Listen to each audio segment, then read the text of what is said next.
وصلی اللہ علی النبی الکریم.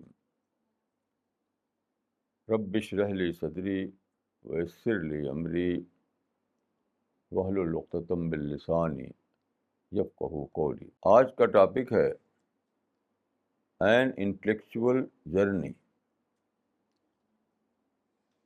ایک روحانی سفر. عام طور پر لوگ سفر کرتے ہیں تو وہ سفر ان کے لیے فزیکل جرنی ہوتا ہے. فزیکل جرنی میں جب بھی سفر کرتا ہوں، میں نے بہت سفر کیے ہیں، ہر سفر میرا جو ہے وہ انٹلیکچوئل جرنی ہوتا ہے یا روحانی سفر ہوتا ہے، فزیکل سفر نہیں ہوتا. اور میں سمجھتا ہوں کہ سفر جو ہے بہت بڑی چیز ہے. سفر میں آپ کو نئے نئے ایکسپیرئنس ہوتے ہیں، نئے نئے لوگوں سے انٹریکشن ہوتا ہے، نئی چیزیں آپ کو آبزرویشن میں آتی ہیں. تو سفر جو ہے ایک اسٹڈی ہے، ایک لیونگ لائبریری میں اپنے آپ کو داخل کرنا ہے. لیکن میں دیکھتا ہوں کہ عام طور پر لوگ مور دین 99% سفر کے ان فائدوں سے بالکل محروم رہتے ہیں.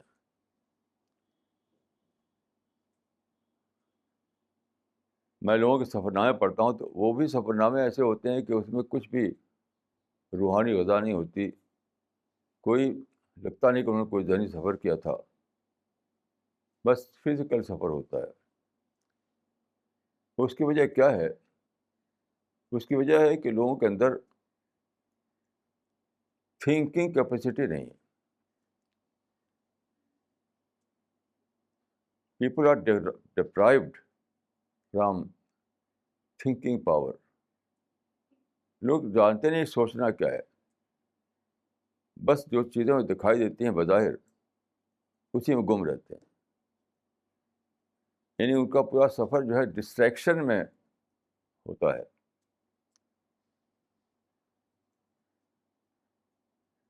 تو سفر کا جو فائدہ ہے، بڑا فائدہ، اسی سے وہ محروم رہتے ہیں. کتنی بڑی چیز ہے کسی کو سفر کا موقع ملے، لیکن لوگ جاتے ہیں اور لوٹتے ہیں بغیر کسی کچھ پاتے نہیں، ایسے ہی گئے ایسے ہی چلے آئے. جیسے کہ دیکھیے ہم یہاں سے روانہ ہوئے تو آج کل جہازوں میں آپ جانتے ہیں کہ سیٹ کے سامنے ٹی وی لگا رہتا ہے، ہر سیٹ کے سامنے. تو اس کا نام کیا ہے؟ In flight entertainment. اسی میں لوگ مشغول رہتے ہیں. میں جس سیٹ پہ تھا اس کے میرے بغل میں ایک بہت ہی موٹے سے ایک آدمی تھے، شاید کوئی انڈسٹریسٹ تھے وہ.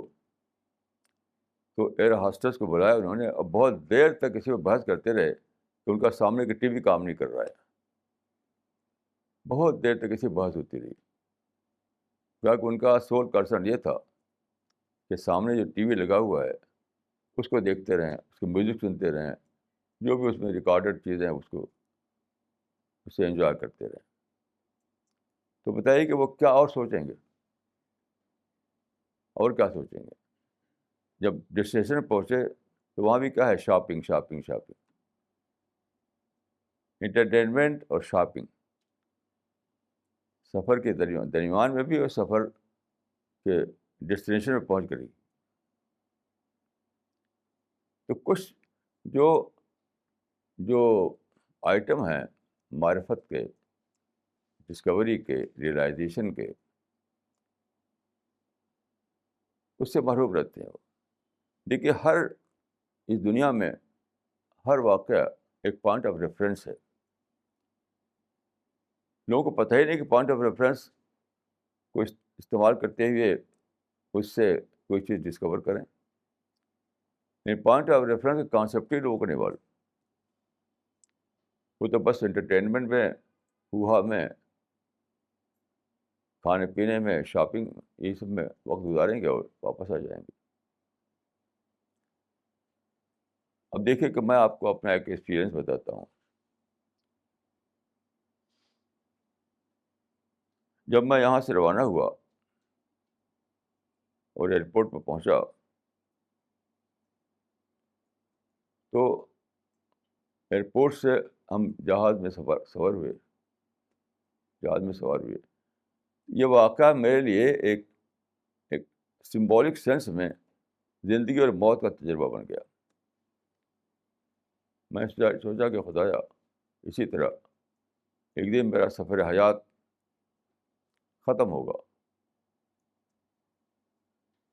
فرشتے آئیں گے اور ایک اور سواری پر مجھے بٹھا دیں گے، جو سواری جا رہی ہوگی اس دنیا سے کسی اور دنیا کی طرف۔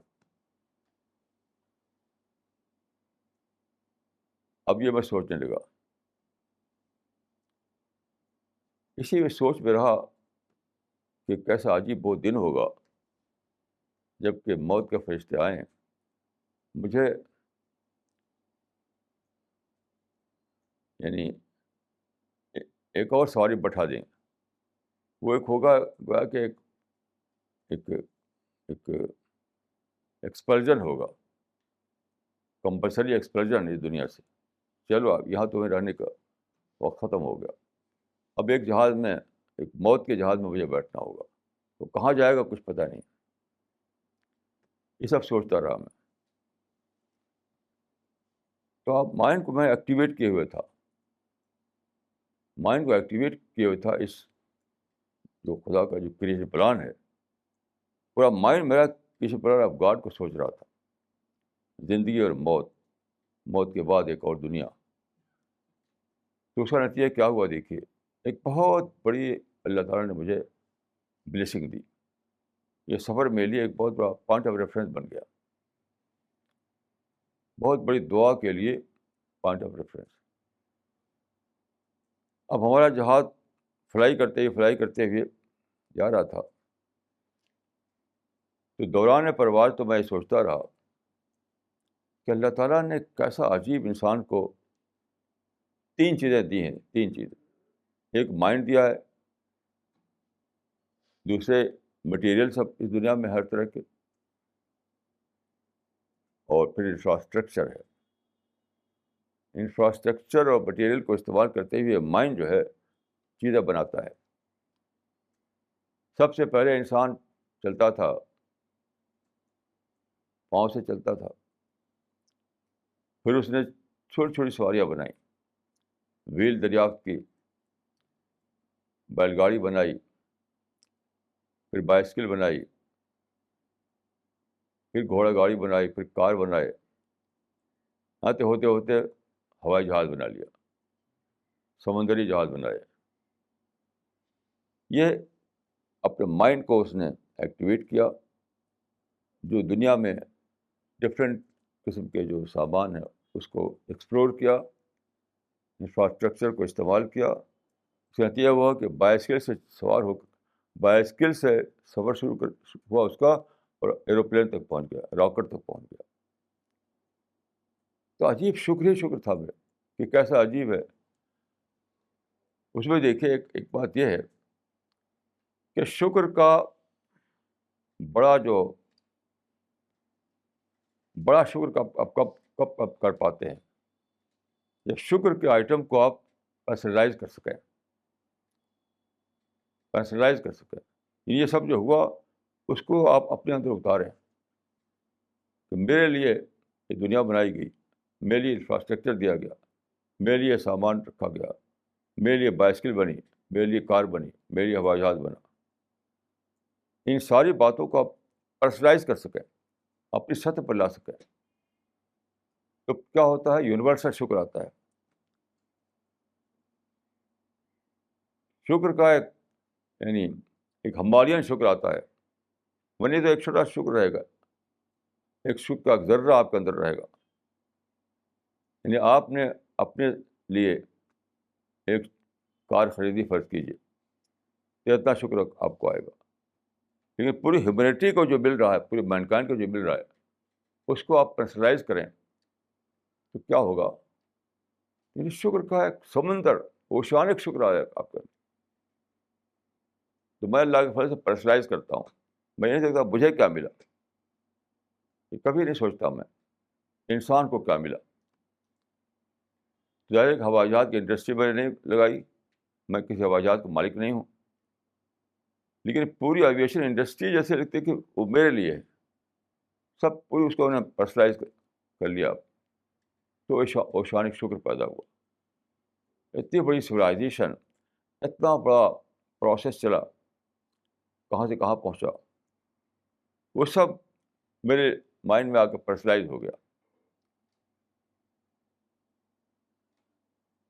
تو میں ہوائی جہاز پر فلائی کر رہا تھا، یہ سارا چیزیں ایک اوشن کے روپ میں، ایک سمندر کے روپ میں میرے اندر موجیں مار رہی تھی.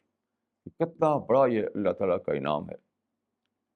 میں نے سوچا کہ میں 5 لینگویجز جانتا ہوں تھوڑی بہت، اردو، عربی، فارسی، انگریزی اور ہندی.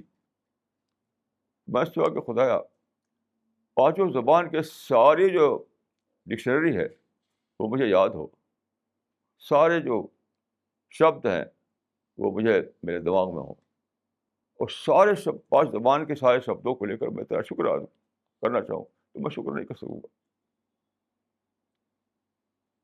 کیونکہ اتنی بڑی بلیسنگ کو پہلے کیسے میں بیان کر سکتا ہوں. یہ ہے پرسنلائز کرنا کا آرٹ، آف پرسنلائز کرنے کا آرٹ. لوگ اسی بات کو جانتے ہیں جو انہیں ملا. فرض کیا آپ کو ایک کار ملی، اور پڑوس میں کسی کے پاس 2 کار ہے، کسی کے پاس 3 کار ہے، تو آپ کو لگتا ہے کہ مجھے کیا ملا؟ ملا تو ان کو ہے، ملا تو ان کو ہے. میں مراکو گیا تو بادشاہ کیا معلوم ہوا کہ 500 کارس ہیں، ایک پورا ان کے پاس ڈپارٹمنٹ ہے 500 کارس ہے بادشاہ کے استعمال کے لیے، لوگوں کو جو مہمان آتے ہیں، جو گیسٹ آتے ہیں ان کے لیے. تو آپ کہیں کہ بھائی میرے پاس ایک کار ہے، اس کے پاس 500 کار ہے، کسی اور کے پاس 1000 کار ہوگی، کسی کے پاس کار کی ایک فیکٹری ہوگی. تو آپ کو اپنا جو ملا ہے وہ بہت کم دکھائی دے گا. اس لیے اللہ تعالیٰ نے مجھے توفیق دی کہ میں پرسنلائز کر سکوں خدا کی نعمتوں کو. تو میرے ذہن میں جو شکر آتا ہے وہ اوشانک شکر آتا ہے، گلوبل شکر آتا ہے، کائناتی شکر آتا ہے. اور تبھی تو شکر، اور شکر کیا آپ ایک ایک ایک ایک شکر کا ایک پارٹیکل اگر آپ کے مائنڈ میں ہے تو آپ شکر کیا کر سکیں گے؟ بڑا شکر کیسے کریں گے آپ؟ تو ایک آسپیکٹ یہ ہوا. اس کے بعد جب میں اترا دبئی ایئرپورٹ پر، تو دبئی ایئرپورٹ بہت ہی شاندار ہے، بہت شاندار. تو وہاں پر دیکھا میں نے کہ میں اس جہاز سے نکلا تو میرے لیے ویل چیئر، بہت ہی اچھی ویل چیئر موجود تھی. پھر جہاز کے اندر میرے لیے بہت اچھا انتظام تھا. پھر باہر نکلا تو ایئر لائن کی کار، بہت ہی عمدہ قسم کار موجود تھی. پھر وہ گئی مجھے ایک شاندار ہوٹل میں ٹھہرایا اس نے، وغیرہ وغیرہ. یہ بھی میرے ایک پارٹ آف ریفرنس بن گیا کہ خدایا میرا زندگی کا سفر جب ختم ہو، موت کو اس پار میں پہنچوں، تو وہاں تو مجھے اسی طریقے سے ساری چیزیں دے دے.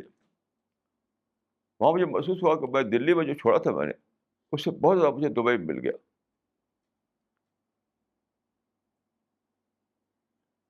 تو عجیب غریب چیز پارٹ آف ریفرنس بن گئی یہ تجربہ،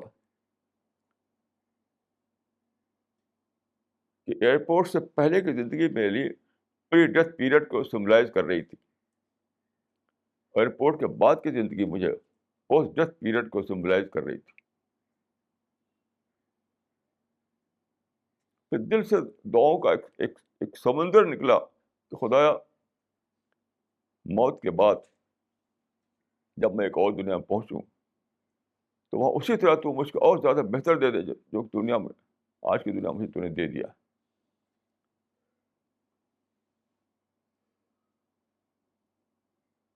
پھر وہ دعا میری سمجھ میں آئی کہ ربنا آتنا فی الدنیا حسنہ وفی الآخرۃ حسنہ وقنا عذاب النار. یہ دعا کا مطلب کیا ہے؟ کا مطلب کہ آپ خدا سے کہہ رہے ہوتے ہیں خدا اس دنیا کا جو حسنہ تھا، دنیا کی جو اچھی چیزیں تھیں وہ آپ نے دے دی مجھے، اب آخرت کی جو اچھی چیزیں ہیں جو اس سے بہت زیادہ ہوں گی وہ بھی مجھے دے دی. ایک ایک بلیسنگ کو ریفر کرتے ہوئے دوسرے بلیسنگ کو مانگنا، یہ ہے پوائنٹ آف ریفرنس کا مریکل.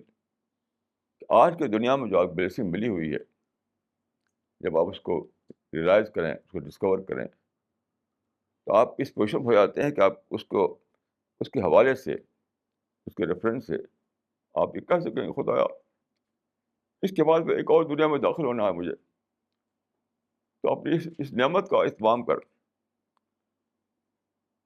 دنیا میں جس طرح تو نے حسنہ دیا ہے وہاں بھی مجھے برتر حسنہ دے دے. یہ کب ہوتا ہے؟ یہ جب آپ نے کوئی ڈسٹریکشن میں نہ رہے. ساری برائی ڈسٹریکشن ہے. جیسے میں نے عرض کیا نا کہ جہاز میں ہے تو وہاں ٹی وی دیکھ رہے ہیں، جہاں سے باہر آئے تو شاپنگ کر رہے ہیں، کسی ہوٹل پہ جا کر ہوا کر کے کھانا کھا رہے ہیں. یعنی ہر چیز آپ کے لیے بن جاتی ہے ڈسٹریکشن. ہر چیز بجائے اس کے کہ آپ سوچیں. یعنی کوئی بھی چیز جو کہ بننے والی تھی آپ کے پوائنٹ آف ریفرنس دعا کے لیے، وہ بن جاتی ہے پوائنٹ آف انٹرٹینمنٹ. یہ سب سے بڑی محرومی ہے جس میں انسان مبتلا ہے، سب سے بڑی محرومی ہے. انہیں دعاؤں کے ذریعے تو عبادت ہوتی ہے. عبادت آپ سمجھتے ہیں کہ کوئی ایک فارم کا نام ہے. لوگ سمجھتے ہیں عبادت یہ ہے کہ جا کر کے ایک فارم کو دہرا لیا. یہ وہ عبادت کا بہت ہی ریڈیوسڈ کانسیپٹ ہے. عبادت کو انڈر اسٹیمیٹ کرنا ہے. بات یہی ہے کہ آپ قرآن میں ایک اقم الصلاۃ علی ذکری، نماز قائم کرو میری یاد کے لیے. اسی طرح قرآن میں ہے کہ اذکروا اللہ ذکرا کثیرا، بہت زیادہ اللہ کی یاد کرو. یہی تو یاد کرنا ہے. یاد کرنے معنی نہیں کہ اللہ اللہ اللہ اللہ اللہ اللہ کرتے رہے. ایک جھوٹی پریکٹس کر کے آپ دل کی دھڑکنیں آپ کو اللہ اللہ کہتے سنائی دیں، یہ سب بالکل فالس ذکر ہے، فالس. کچھ لوگ مشق کرتے ہیں دل کا جو وہ بیٹ کرتا ہے دل، آپ جانتے ہیں، تو وہ ہر بیٹنگ جو ہے اللہ اللہ اللہ اللہ، یہ بالکل لوگ ایبسرڈ ہے، فالس کانسیپٹ آف ذکر ہے. ذکر ایک انٹلیکچوئل فنامنا ہے، فزیکل فنامنا نہیں ہے. وہ تو ایک فزیکل فنامنا ہے، دل کی بیٹنگ. ذکر تو بہت ہی ہائی قسم کا، بہت اونچے قسم کا، یعنی تفکیر سے ملتا ہے، سوچ سے ملتا ہے، تھنکنگ سے ملتا ہے. بہت بڑی انٹلیکچوئل لیول پہ ایک ایکسرسائز ہوتی ہے، تب ذکر آپ کو ملتا ہے. تو آپ کو سب سے زیادہ جو چیز کرنا ہے وہ ہے اپنے کو ڈسٹریکشن سے بچانا. وہاں میں ایک مجلس میں نے کہا کہ دیکھیے ہوتا کیا ہے. آدم کا قصہ میں نے بتایا. حضرت آدم کو اللہ تعالیٰ نے پیدا کیا تو جنت دے دی اور کہا کہ جنت میں خوب جیسے چاہے ویسے رہو، پورا جنت تمہارے لیے کھلی ہوئی ہے. لیکن وہاں پر ایک درخت تھا، شجر ممنوع، یعنی فاربیڈن ٹری. اس سے بچاؤ اپنے آپ کو، ڈونٹ اپروچ دس ٹری. تو گویا کہ 99% سے زیادہ چیزیں ملی ہوئی تھی آدم کو. 1% سے کم ایک چیز تھی، وہ ایک درخت. وہ ایک درخت جو ہے جنت کی نعمتوں میں 1% سے بھی کم تھا. اب باقی جو ملی ہوئی تھی وہ مور دین 99% تھا. تو ان کا ٹیمپریشن جو ہے وہ جاگا اور ان کا شیطان نے ان کو بہکایا. یہ قرآن مجید میں ہے کہ بھئی اصل چیز تو یہی جس تم کو روکا گیا ہے. اس اس اس اس یعنی اس فاربن ٹری کو اتنا بڑھایا اتنا بڑھایا اتنا بڑھایا کہ بس سب کچھ اسی میں ہے. تو وہ جو 99% ملا ہوا تھا وہ بھول گیا, اور جا کر انہوں نے کھا لیا اور جنت سے نکال دیے گئے. تو میں نے کہا کہ دیکھیے اس میں کیا سبق ہے. سبق یہ ہے کہ ہر آدمی کو 99 آئٹم ملے ہوئے ہیں. کوئی بھی ایسا نہیں ہے جس کو 99 آئٹم بلیسنگ کے نہ ملے ہوئے ہوں. لیکن کوئی نہ کوئی ایک آئٹم اس کو نہیں ملا ہوا ہوتا ہے. وہ ہر ایک کو, چاہے وہ پریزیڈنٹ ہو, چاہے کنگ ہو, چاہے کوئی ویلدی آدمی ہو, ایک آئٹم تو مس کرے گا ہر ایک کو. پھر بھی جنت ملی تھی ان کو, یعنی آدم کو, پھر بھی ایک آئٹم مس کر رہا تھا.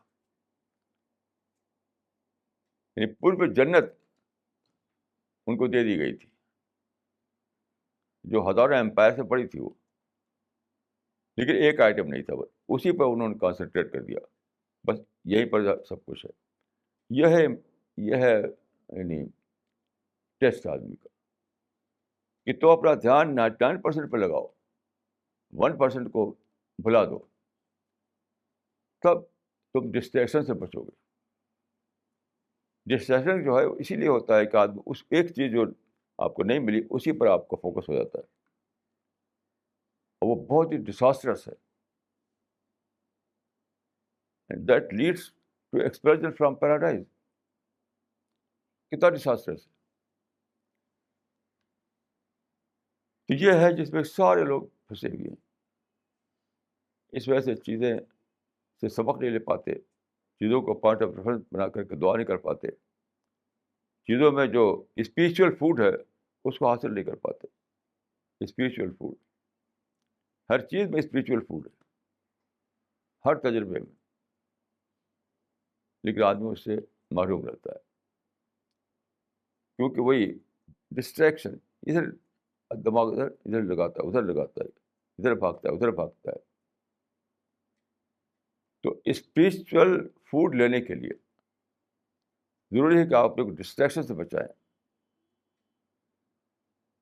اور جب بچا پائیں گے جب اپنے مائنڈ کو بہت ایکٹیو رکھیں. مائنڈ کو ایکٹیو رکھ کر کے پڑھ سکتے ہیں آپ. اس کا کوئی ٹیکنیکل فارمولہ نہیں ہے. یاد رکھیے, ڈسٹریکشن سے اپنے کو بچانے کا کوئی بھی ٹیکنیکل فارمولہ نہیں ہے. وہ تو صرف یہ ہے کہ آپ اپنے مائنڈ کو بہت زیادہ ایکٹیو رکھیں, سوچتے رہیں, تب ایسا ہوگا.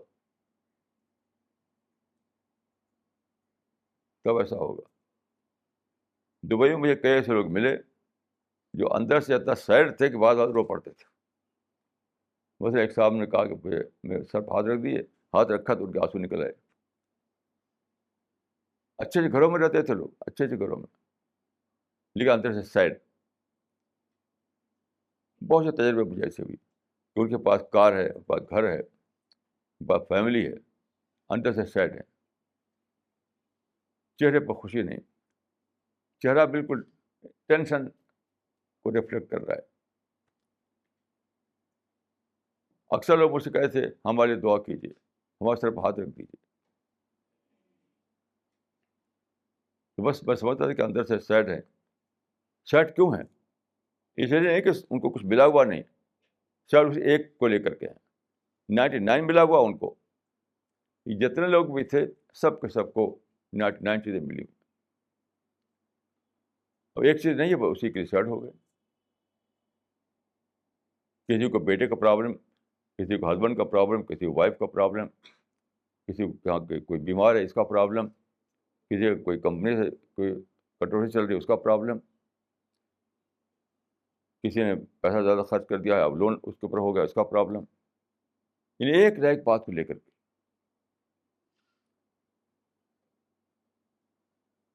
کس کی بیوی اس قبضے میں نہیں, کس کے شوہر کے قبضے میں نہیں ہے, اس کا پرابلم. تو وہ کیا ہے, وہ ایک آئٹم ہے.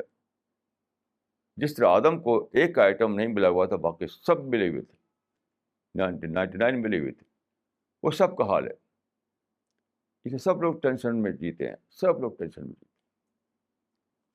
مجھے دبئی میں کوئی ایک آدمی ایسا نہیں ملا. بہت سے 6 دن ہم رہے وہاں پر, بہت سے لوگ ملاقاتیں ہوئیں, سب کا چہرہ ریفلیکٹ کر رہا تھا کہ سیڈ, اندر سے سیڈ ہے یہ آدمی. حتیٰ کوئی ہنستا بھی تھا تو وہ لگتا تھا بناوٹی ہنسی ہنس رہا ہے, کیونکہ جب اس کو ہم اسکروٹنی کرتے تھے, اسکروٹنی, تو ابل اندر سے ابل پڑتا تھا. اسکروٹنی کرتے ہی اندر سے ابل پڑتا تھا کہ ایک اندر جو روح ہے اس کو سکون نہیں, ڈسپیئر میں جیتی ہے. لیکن ایسا ایک بھی نہیں تھا جس کو کے پاس کھانے کو نہ ہو, گھر نہ ہو, سواری نہ ہو, ایسا کوئی بھی نہیں. بس وہی ایک آئٹم.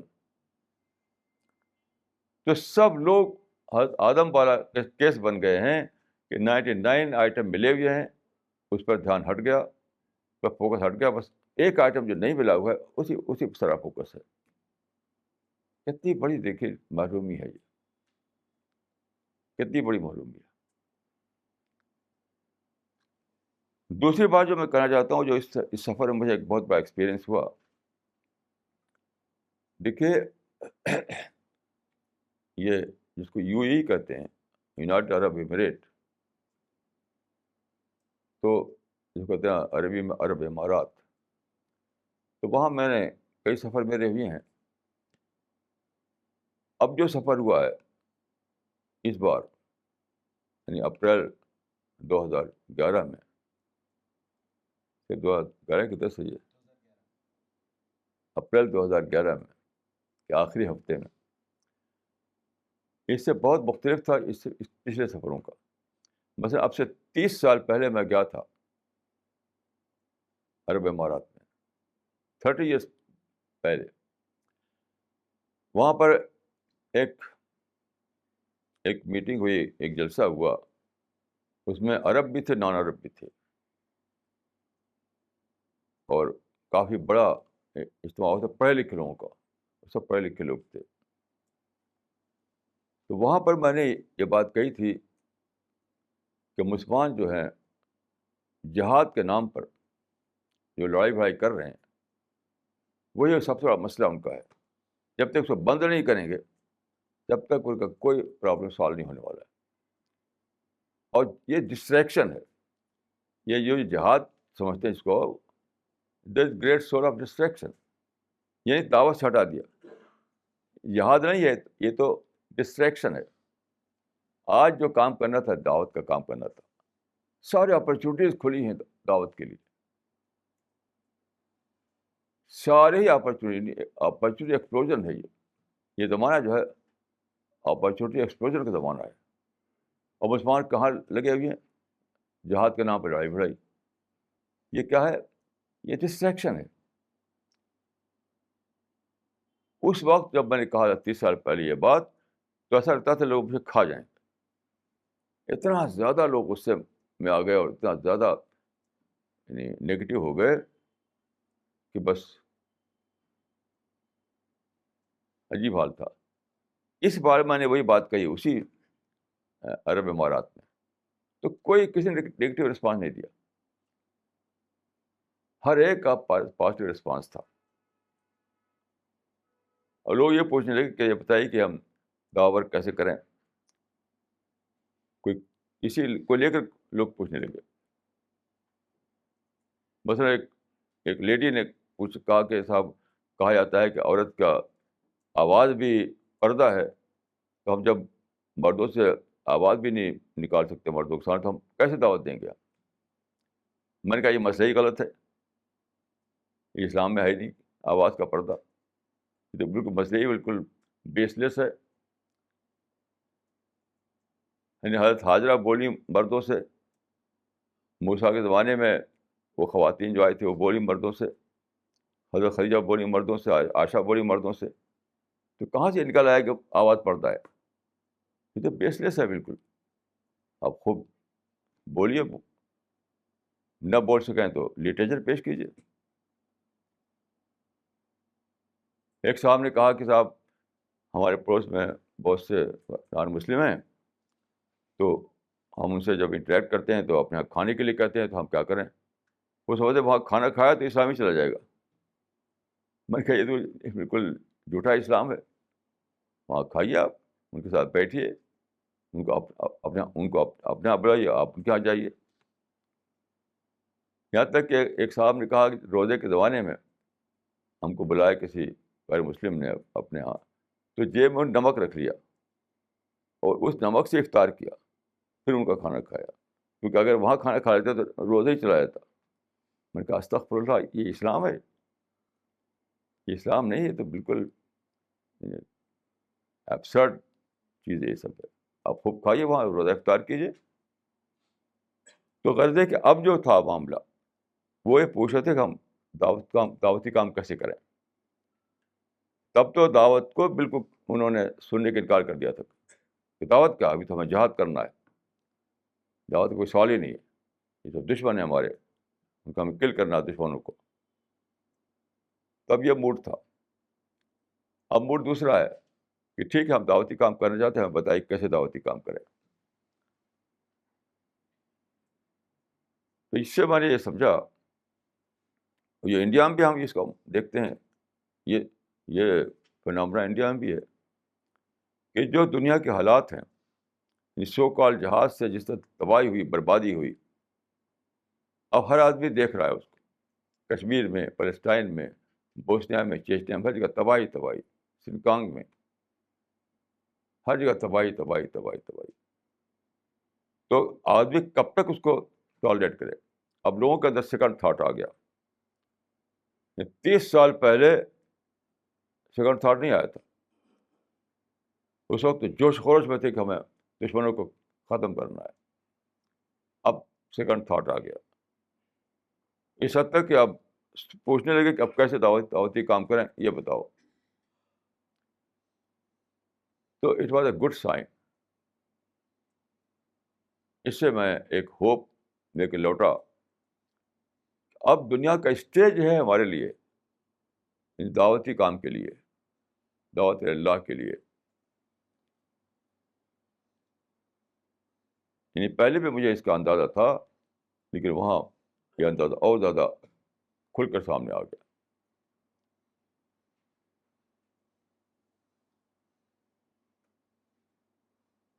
اور دبئی کے بارے میں میرا تجربہ یہ ہوا کہ دبئی کیا ہے، دبئی جو ہے ایسٹ ویسٹ کا جنکشن ہے، مشرق و مغرب کا سنگم ہے. اتنا زیادہ لوگ آتے ہیں وہاں. ابھی ٹی وی پر آیا تھا، آپ نے شاید دیکھا ہو کہ in Dubai every day is an opportunity, کہ دبئی کا ہر دن اپرچونیٹی ہے. تو اس کا ایک تجربہ ہم کو مثلاً یہ ہوا کہ جس ہوٹل میں ہم ٹھہرے تھے، 7 اسٹوری کا ہوٹل تھا وہ. تو اس کا جو مینیجر تھا، اس سے ہمارے ساتھیوں نے بات کی تو وہ راضی ہو گیا قرآن وہاں رکھنے کے لیے، کہ ہمارا چھپا ہے قرآن چھوٹا سائز کا، وہ رکھ دیا گیا ایک ٹیبل پر. تو ایک ہی دن میں پتہ چلا کہ بہت سے کنٹریز کے لوگوں نے اس کو لیا، کوئی ڈنمارک کا اور پتہ نہیں کہاں کہاں کا، بہت سارے کنٹریز کے لوگ، کیونکہ وہاں آتے تھے، ہر ملک کے لوگ آتے تھے، ہر ملک، ہر کنٹری کے لوگ. اور ڈنمارک کا خاص طور پر کئی لوگوں نے مانگ مانگ کر لیا، ہمیں دو ہمیں دو ہمیں دو، پرافٹ آف پیس اور قرآن کا ٹرانسلیشن. اب دیکھیے کہ مسلمانوں میں کیا امیج ہے ڈنمارک کی. وہ سمجھتے ہیں کہ ڈنمارک ایک مسلم دشمن کنٹری ہے اور وہ ہمارے پیغمبر کے خلاف سازش کر رہا ہے، ہمارے پیغمبر کو ڈیفیم کر رہا ہے وغیرہ. یہ بالکل یہ سب بیس لیس باتیں ہیں، بیس لیس. وہ تو جو چھپا تھا کارٹون، وہ تو ان کے لیے ایک ہر ماڈرن جرنلزم کا ایک آئٹم ہوتا ہے. کچھ ایک لائٹ موڈ میں ایک چیز بنا دیتے ہیں لوگ، دیکھیں اس کو تھوڑا سا ان کو کچھ دیکھ کر ہنسیں، بس اتنا ہی. اس کا مطلب کچھ نہیں ہوتا کہ وہ کسی کو ڈیفیم کرنا ہے، کسی کو بدنام کرنا، ایسا کچھ بھی نہیں ہوتا. وہ تو ایک انٹرٹینمنٹ کے لیے ہوتا ہے. تو ڈنمارک کے کئی لوگ وہاں تھے، سب نے، بلکہ ایک شخص نے کہا کہ مجھے ایک دیا گیا، اس کو ہمارے ساتھیوں نے دیا، تو کہا کہ بھائی 4 اور دو. مجھے اپنے 4 فرینڈ کو دینا ہے وہاں پہ ڈنمارک میں. اب دیکھیے کہ کتنا زیادہ دعوت دروازے کھلے ہوئے ہیں. دعوت دروازے کھلے ہوئے ہیں لیکن لوگوں کو دکھایا نہیں تھا, کیونکہ یہاں بھی ڈسٹریکشن ہے. ڈسٹریکشن جو ہے ایک بلا ہے ہر آدمی پر چھائی ہوئی. ہر آدمی ڈسٹریکشن میں اپنے کو تباہ کر رہا ہے, اور ڈسٹریکشن کی وجہ سے لوگوں کو دعوت کی اپرچونیٹی دکھائی نہیں پڑتی, وہ دکھائی نہیں پڑتی. پھر کچھ مسلمانوں سے بات ہوئی جو جو پڑھے لکھے مسلمان, تو انہوں نے کہا کہ آپ جو بات کہتے ہیں وہ بات سمجھ میں تو آتی ہے, لیکن سوال ہے کہ ہمارے جو اسلاف ہیں, ہمارے پچھلے جو بڑے بڑے اسکالرس ہیں, ان کے ہاتھ یہ بات نہیں ملتی. تو میں نے کہا کہ ہماری بات قرآن سے حدیث ہوتی کہ نہیں ہوتی, تو انہوں نے مانا کہ ہم جو بات کرتے ہیں وہ قرآن حدیث سے ہوتی ہے. تو پھر میں نے کہا کہ دیکھیے ایک بہت ہی بڑی بات تھی, اس کو مان لیا انہوں نے. اتنا زیادہ فرق آ چکا ہے. میں نے کہا کہ دیکھیے ایک حدیث ہے کہ خیر القرون کرنی ثم الذین یلونہم ثم الذین یلونہم. اس کے بنیاد اس حدیث کو لے کر کے یہ مانا جاتا ہے کہ 3 قرن ایسے ہیں جو قرون مشہود لہا بالخیر کہلاتے ہیں. قرون مشہود لہا بالخیر, 3 قرن ہیں, 3 ایجز, 3 پیریڈ. وہ کون ہے؟ رسول اللہ کا پیریڈ, صحابہ کا پیریڈ اور تابعین کا پیریڈ, بس 3. تو انہیں 3 کو حدیث میں آتھینٹک بتایا گیا ہے. حدیث میں انہیں 3 کو آتھینٹک بتایا. اس کے بعد کسی کی آتھینٹسٹی اسٹیبلش نہیں ہے حدیث کے مطابق. اب میں نے پوچھا کہ جن کو آپ اسلاف کہتے ہیں, جن کو آپ اکابر کہتے ہیں, جن کے دین کو آپ لیے ہوئے ہیں, وہ کب پیدا ہوئے؟ وہ سب اس کے بعد پیدا ہوئے. یعنی قرون مشہود اللہ بالخیر کے بعد کے لوگ ہیں. یہ سارا لٹریچر جو بنا, ہمارے لٹریچر, وہ سب بات کو لوگوں نے بنایا ہے. سارا لٹریچر بات کو بنایا گیا ہے. تو ان کی آتھینٹسٹی کہاں؟ ان کا آتھینٹسٹی مشتبہ ہے. اگر وہ قرآن کے مطابق ہے تو ٹھیک ہے, نہیں تو رد کر دیجیے ان کو. 3 زمانوں میں جو بات ملے آپ کو وہ پکی ہے. رسول اللہ کے زمانے میں, صحابہ کے زمانے میں, تابعین کے زمانے میں, وہ پکی ہے. اس کے بعد جو لوگ ہیں وہ جو باتیں کہیں اس کو آپ جج کیجیے قرآن حدیث پر, نہیں تو رد کر دیجیے اس کو. یہ اتنی بڑی بات ہے یہ, اور اس کو مان لیا لوگوں نے. کیونکہ آپ جانتے ہیں کہ جو لٹریچر جو ہے اسلام کا, جو بات کو بنایا, وہ سب کا سب اس کے بعد بنایا گیا ہے. جتنے اکابر, جتنے اسلاف, جن کو ہم کہتے ہیں متقدمین. متقدمین کون ہیں؟ سب متقدمین قرون مشہود اللہ بالخیر کے بعد کے لوگ ہیں.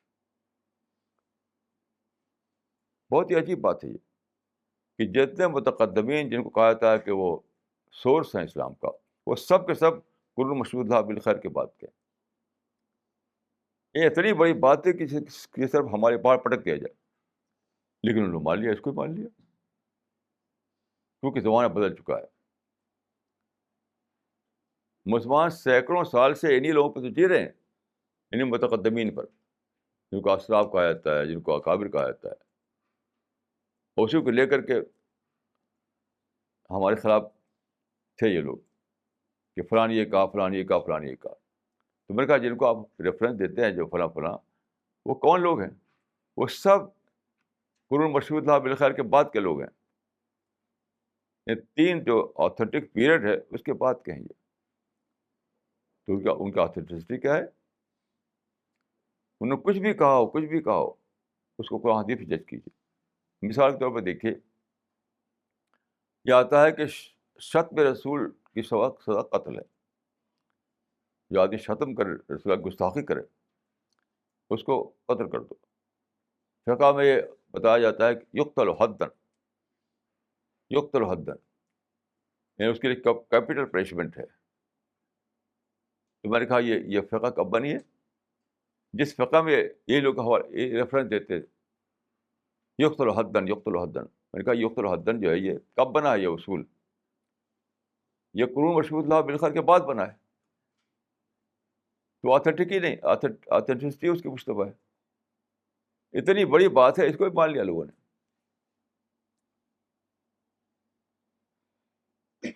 پچھلے لمبے مدت سے لوگ یہی کہتے تھے کہ صاحب یقتل حدن ہے، یعنی بطور حد کا قتل کیا جائے گا اس کو، جیسے قاتل کو بطور حد کا قتل کیا جاتا ہے، ایسے شاتم کو بطور حد کا قتل کیا جائے گا، کیونکہ فقہا نے لکھا ہے کہ یقتل حدن۔ میں نے کہا یہ فقہا کون لوگ ہیں؟ یہ کون ہے؟ یہ فقہا ہے، یہ سب قرون مشہودہ بالخیر کے بعد کے زمانے کے لوگ ہیں، ان کا آتھینٹسٹی اسٹیبلش نہیں ہے، ان کی کوئی کسی بات کو جج کریں گے آپ قرآن حدیث کو لے کر، اور قرآن حدیث میں کہیں ہے ہی نہیں، سارے قرآن میں کہیں بھی یہ نہیں ہے کہ جو شتم کرے اس کو مار ڈالو، کہیں بھی نہیں، بالکل سرے سے اس کا وجود ہی نہیں ہے۔ تو ہم کہیں گے فقہا غلط، فقہا نے جو مسئلہ بنا غلط مسئلہ تھا، کیونکہ قرآن سے وہ ثابت نہیں ہوتا تو غلط مسئلہ ہے۔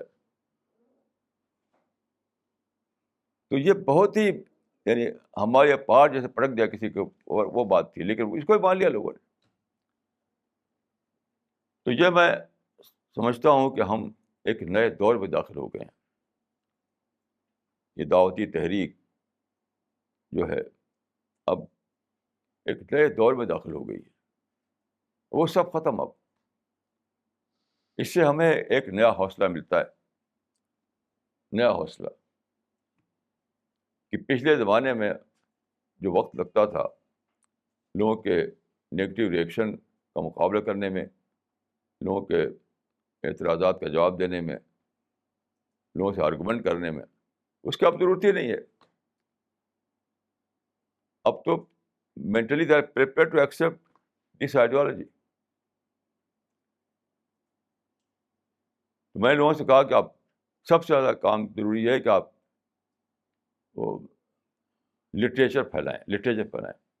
اچھا، اس کا بھی بہت عجیب تجربہ ہوا، آلریڈی لٹریچر بہت تیزی سے پھیل رہا ہے، مجھے اندازہ نہیں تھا کہ دبئی میں اتنے سارے لوگ ہمارے لٹریچر کو پڑھ چکے ہوں۔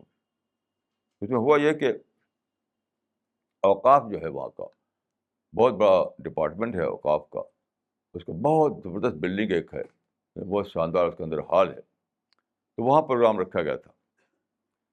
جب پروگرام کا جو دن تھا وہ بہت ہی زیادہ وہاں کے لحاظ سے ٹھیک نہیں تھا، یعنی جمعہ کی شام، وہاں پر جو ہے جمعہ کو چھٹی ہوتی ہے، یعنی وہاں اتوار کی چھٹی نہیں ہوتی، جمعہ کو چھٹی ہوتی، تو ہفتے میں ایک ہی دن ملتا ہے لوگوں کو جب کہ وہ اپنا کام کریں، اپنی فیملی کا کام اور دوسرے جو کام ہیں۔ تو جمعہ کی شام کو رکھا گیا تھا، جو بہت ہی زیادہ یعنی غیر موضوع تھا وہاں کے لوگوں کے لیے، اور پھر بھی حال بھرا ہوا تھا، صرف ایک شخص کی تقریر سننے کے لیے، صرف ایک شخص کی تقریر سننے کے لیے حال بھرا ہوا تھا۔ بہت عجیب بات یہ ہوئی کہ جو آرگنائزر تھے انہوں نے ایک نیا آئٹم رکھا وہاں، کوئز کا آئٹم، کوئز۔ ہمیں کچھ پتہ نہیں تھا، ہمیں کچھ بھی اس کے بارے میں جانکاری نہیں تھی، اچانک سامنے آیا کہ انہوں نے کچھ کوئز تیار کیے تھے میری کتابوں کو، میرے لٹریچر کو لے کر کے، کہ فلاں بات کس کتاب میں ہے، فلاں کتاب کے کتنے ٹرانسلیشن ہوئے ہیں، اس طرح کے سوالات ہمارے لٹریچر کے بارے میں، اور لوگوں نے بالکل صحیح سے جواب دیا، اور پھر ان کو پرائز دیے گئے۔ میں حیران تھا کہ اتنے سارے لوگ جو ہیں کیسے پڑھے ہوئے ہیں اس کو۔ تو معلوم ہوا کہ لٹریچر کے علاوہ لوگ اس سے بہت زیادہ پڑھ رہے ہیں انٹرنیٹ سے۔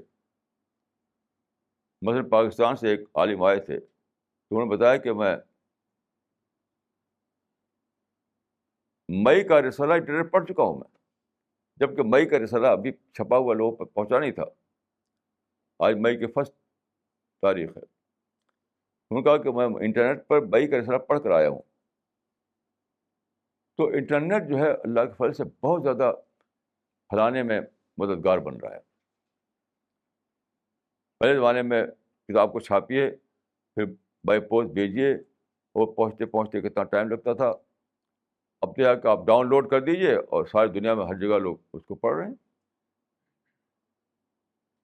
یعنی کوئی وداؤٹ اینی ڈیلے, ادھر تیار ہوا, ادھر آپ ڈاؤن لوڈ کر دیا آپ نے, ادھر سارے لوگ پڑھ رہے ہیں. تو یہ اللہ کے فضل سے یہ جو اپرچونیٹی ہے, یہ پوری طرح ہمارے مشن کے بیک پر آ گئی ہے, کہ بیکنگ پر آ گئی ہے, اور بڑی تعداد میں لوگ پڑھ رہے ہیں. ایک پاکستان کے ایک اسکالر آئے تھے, جو مشہور اسکالر وہاں کے ہیں, بہت ہی ویل نون اسکالر. تو ایک انٹرویو تھا, پاکستان کے ٹی وی آیا تھا وہاں پر, تو اس نے ہم دونوں کا وہ لیا, 2 کرسی بٹھایا انہوں نے, اور یکساں کوشچن کرتے تھے وہ, سملر کوشچن, مجھ سے بھی اور ان سے بھی. بہت ہی تعجب مجھے ہوا کہ انہوں نے جو باتیں کہیں وہ بالکل وہی ارسالہ والی باتیں تھیں. ہمارے سب ساتھی جو وہاں گئے تھے وہ اس کے لیے وٹنس ہیں کہ جو باتیں رسالہ میں چھپتی ہیں, جو باتیں ہم یہاں سنڈے کو کہتے ہیں, جو باتیں ہماری کتابوں میں چھپی ہوئی ہیں, اسی کو دہرا رہے تھے. میں سمجھتا تھا, ڈرا ہوا تھا میں کہ ہمارے ان کے درمیان کلیش نہ ہو جائے. یہ ایک ویل نون اسکالر تھے پاکستان کے, تو میں ڈرا ہوا تھا اس طرح کا جو انہوں نے کیا تھا کہ دونوں کو بٹھا کر کے انٹرویو ڈسکشن. تو میں ڈر تھا مجھے کہ کلیش نہ ہو جائے آپس میں ہمارا ان کا, کیونکہ ان کی سوچ کچھ ہوگی, میری سوچ کچھ ہوگی. تو معلوم ہوا کہ سارا لٹریچر پڑھے ہوئے ہیں وہ, انٹرنیٹ سے بھی اور بک کی شکل میں بھی وہ, اور بس تو کہ کم از کم 99% وہ اتفاق کر رہے تھے وہ ہماری باتوں سے. یہ ہے چینج. اللہ تعالیٰ نے حالات کو بدل کر کے بالکل اس تحریک کی موافقت کر دیا ہے. اس سے ہمیں ایک نیا حوصلہ ملتا ہے, اس سے ہمیں ایک نیا یعنی ایک نیا امید پیدا ہوتی ہے, نئی امید. ایسا لگتا ہے کہ اللہ تعالیٰ بالکل, کیونکہ آپ جانتے ہیں کہ اب سارے آثار بتا دیں قیامت قریب ہے. اب جو یہ نہ جانے کہ قیامت قریب ہے, وہ میں کہتا ہوں کہ وہ بلائنڈ ہے, بلائنڈ. اس میں شک نہیں قیامت قریب ہے. قرآن میں آپ پڑھیے دیکھیے, قرآن کے جو بار بار اس کے وارننگ دی گئی ہے, ان ساتھ تکاد اخفیہا, قیامت آنے والی ہے, قیامت آنے والی ہے, قیامت آنے والی ہے, لوگوں کا حساب کتاب ہوگا. تو وہ جو علامتیں ہیں, جو سائنس ہیں, وہ بتاتے ہیں کہ قیامت بالکل قریب آ چکی ہے. تو قیامت سے پہلے اللہ تعالیٰ کو مطلوب ہے کہ دین جو ہے, اللہ کا جو دین ہے, جو میسج ہے, جو کسی پلان آف گاڈ جو ہے, اس کے بارے میں لوگ باخبر ہو جائیں. اس سے اللہ تعالیٰ نے ایسا لگتا ہے کہ تیز کر دیا ہے اس دعوتی سفر کو, بہت ہی اس کی اسپیڈ بڑھا دیا ہے. دعوتی سفر کی اسپیڈ بڑھا دیا ہے تاکہ تیزی سے وہ وقت آ جائے جب لوگ کی بے خبری لوگوں کی ٹوٹ جائے, لوگ جان لیں what is the creation plan of God.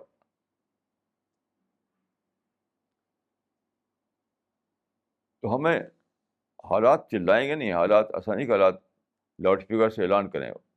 ہمیں حالات کو پہچاننا ہوگا, ہمیں حالات کو سمجھنا ہوگا اور اس کو اویل کرنا ہوگا. حالات کو سمجھ کر پلاننگ کریں, اس کو اویل کریں, یہ ہماری ذمہ داری ہے. کبھی ایسا نہیں ہوگا کہ حالات لاؤڈ اسپیکر کی زبان میں اعلان کریں کہ دیکھو یہ موقع آ گیا, اس کو اویل کرو. یہ ہمارا کام ہے, یہ ہمارا اپنا کام ہے.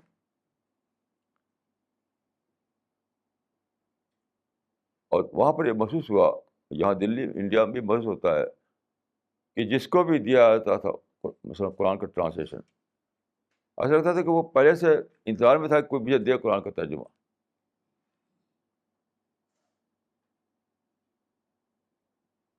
یعنی پہلے جیسے کسی انتظار میں تھے.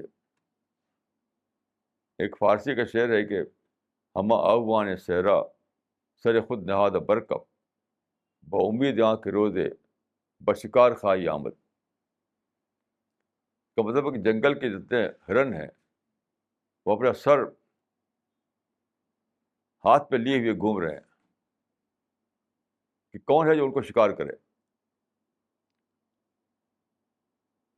تو ایسا لگتا ہے کہ سارے انسان یہ کہہ رہے ہیں کہ آؤ بتاؤ ہم کو، ہم خدا کے بندے بننا چاہتے ہیں، بتاؤ ہم کو. جیسے رسول اللہ جب آئے تھے مکہ عرب میں، تو وہاں کچھ لوگ ہوا کرتے تھے، سیکر تھے، سیکر. تو نبوت سے پہلے وہ پیدا ہوئے اور وہ کعبہ کے پاس آ کر کہتے تھے کہ خدایا ہم کو نہیں معلوم کہ ہم کیسے تیری عبادت کریں، اگر ہم جانتے تو ہم ویسے ہی تیری عبادت کرتے. ان کو کتاب حنفا کہا تھا، حنفا. اب ساری دنیا حنفا بن گئی ہے. وہاں تو کچھ حنفا تھے، کچھ ساری دنیا حنفا بن گئی ہے، سیکر بن گئی ہے، پوٹینشیل سیکر. کچھ لوگ ایکٹیو سیکر ہیں، کچھ پوٹینشیل سیکر ہیں. آپ کسی سے بات کیجیے، کسی سے بات کیجیے تو لگے گا کہ اندر سے وہ کسی چیز کی تلاش میں ہے. کیونکہ دیکھیے یہ زمانہ ایسا تھا کہ آدمی نے ہر چیز کا تجربہ کر لیا. مادی راحت کا تجربہ کیا، راحت نہیں ملی. مشینوں کا تجربہ کیا، مشینوں سے ان کے پرابلم سالو نہیں ہوئے.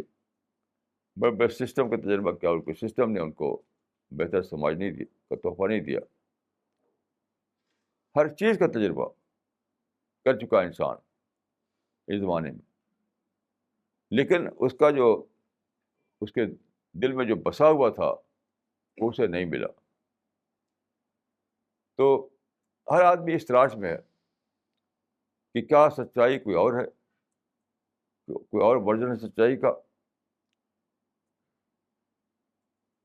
چاہے وہ کانشیسلی جانتا ہو یا نہ جانتا ہو. اگر کانشیس جانتا ہو تو اس کو ایکٹیو سیکر ہے، وہ نہ جانتا ہو تو میرے کو پوٹینشیل سیکر ہے وہ. اب صرف ضرورت ہے کہ آپ آگے بڑھ کر اس کو پہنچا دیں. تو لٹریچر کے ذریعے سے، کتابوں کے ذریعے سے ایک تو ہے پہنچانا، اور دوسرا طریقہ ہے کہ آپ ہر چیز انٹرنیٹ میں بھر دیں، ہر چیز ویب سائٹ پہ بھر دیں، ہر چیز کمپیوٹر میں بھر دیں. اور جہاں جہاں آدمی ہے، جہاں جہاں انسان ہے، وہاں خود ہی خود ڈاؤن لوڈ کر کے اس کو پڑھتا رہے اور جانتا رہے. یہ وقت آ گیا ہے. کیسا عجیب ہے زمانہ. دلی میں بھی ہم کو اس کا احساس ہوتا تھا، لیکن دبئی میں جو کہ سنگم ہے ایسٹ ویسٹ کا، وہاں بہت زیادہ احساس کا ہوگا. بظاہر تو دبئی ایک بہت ہی ڈیولپڈ کنٹری ہے، سب سے اونچی بلڈنگ وہاں پر ہے. وہاں ایک برج ہے، برج جو بہت ہی اونچا ہے، اس کو میں نے دیکھا. تو کہا جاتا ہے کہ دنیا میں سب سے اونچی عمارت، سب سے اونچی بلڈنگ یہی ہے. ہر طرف بہت ہی اچھا انفراسٹرکچر، بہترین سڑکیں، بہت اچھا انفراسٹرکچر، کمائی کے مواقع.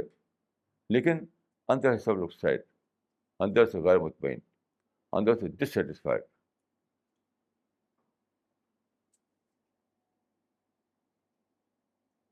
جب میں واپس آ رہا تھا تو میں ہوٹل سے باہر نکلا، گیٹ کے باہر، تو ہوٹل کے جو مینیجر تھے وہاں پر کار آئی تھی میرے لیے، وہ یعنی یو اے کے جو ایئر لائن ہے، ایئر لائن کی کار. اس پر ایک بہت ہی، وہاں کے ڈرائیور ہوتے ہیں ان کے بہت ہی پڑھے لکھے، سب انگلش بولتے ہیں، پڑھے لکھے ڈرائیور. بہت ہی ویل ڈریسڈ. تو میں اس کے سر پر ہاتھ رکھنے لگا, مینیجر کے سر پر ہاتھ. مینیجر نے ایسے سر جھکایا تو میں نے اس کے سر پر ہاتھ رکھا. تو وہ جو ڈرائیور تھا, یعنی وہ ایئر لائن کے کمپنی کا ڈرائیور جو تھا, وہ نکل کر آیا, وہ اس نے سر جھکا دیا, میں اس طرف ہاتھ رکھی. یہ ایک سنگل واقعہ نہیں تھا. یہ ہر انسان چاہتا ہے کہ مجھے کوئی بلیسنگ دینے والا ہو. ہر انسان یہ چاہتا ہے کہ مجھے کوئی میں سچائی دینے والا ہو. ہر انسان. یعنی اس نے دیکھا کہ مینیجر کے سر پہ ہاتھ رکھ رہا ایک سینئر آدمی, تو وہ خود نکل کر آیا کہ میرے سر پہ نہ جان نہ پہچان, کچھ بھی نہیں, وہ میرا نام بھی نہیں جانتا. وہ تو کمپنی کا ڈرائیور ہے بس. تو اس طرح کے بہت سے تجربات ہوئے. انڈیا میں بھی تجربات ہوتے رہتے ہیں ہم کو, وہاں بھی ہوئی ہے. تو لگتا ہے کہ سارا انسان یا تو ایکٹیو سیکر ہے یا پوٹینشیل سیکر ہے. سارا انسان جو ہے اسی شعر کا مذاق ہے کہ ہم آہوان صحرا سر خود نہاد برکف بامید آنکھ کے روزے پشکار خاہیام.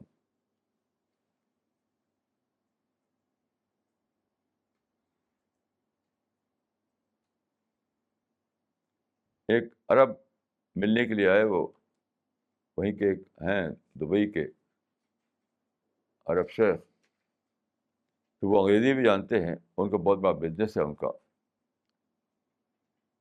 کافی بڑا بزنس ہے ان کا. تو باتوں سے اندازہ ہوتا تھا کہ بڑا بزنس ہے لیکن اندر سے سیڈ. ایسی باتیں پوچھتے تھے, ایسے سوالات کرتے تھے وہ, جیسے کہ کچھ اور انہیں چاہیے جو انہیں ملا ہوا نہیں ہے. اس کے سوا کچھ اور چاہیے جو انہیں ملا ہوا نہیں. تو وہ کیا ہے؟ وہ سچائی ہے, وہ خدا ہے, خدا کی بلیسنگ ہے, وہ جنت ہے. یہ صورتحال ہم کو, ہماری ٹیم کو یہ موقع دے رہی ہے کہ اور یقین کے ساتھ گھسے.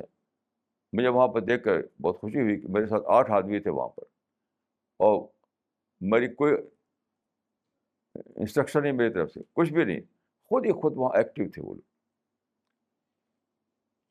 تو میں کہہ رہا تھا کہ میں تو کرسی پہ بیٹھا ہوا ہوں, دلی میں بیٹھا تھا, یہاں ہی بیٹھا ہوں کرسی پر, اور میرے ساتھی سب لوگ ہیں وہ اندھا دھند کام کر رہے. کوئی میں نے ان کو بتایا نہیں کہ یہ کر رہا ہے, کچھ بھی نہیں. 8 آدمی جو میرے ساتھ تھے وہ اندھا دھند دعوتی کام میں رات دن مشغول رہتے تھے.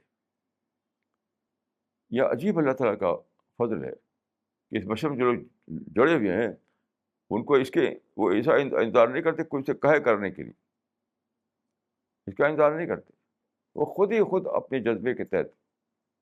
کیوں؟ اس لیے کہ وہ سمجھتے ہیں کہ ہم کو جنت چاہیے, ہم کو خدا کی بلیسنگ چاہیے. ان کو یقین ہے کہ آخرت میں ایک دن پیش ہونا ہے انہیں. اس دن چاہتے ہیں کہ اللہ اعلان کرے کہ یہ وہ بندے ہیں میرے جنہوں نے میرے دین کو پھیلایا. اس کے ساتھ کیا انسینٹیو ہو سکتا ہے؟ میری دعا ہے کہ اللہ تعالیٰ مجھ کو اور آپ کو اسی طرح سے اس کام میں سرگرم رکھے اور ہم کو آخرت میں اپنی سب سے بڑی بلیسنگ عطا فرمائے, جنت. اقول قولی ھذا واستغفر اللہ لی ولکم اجمعین.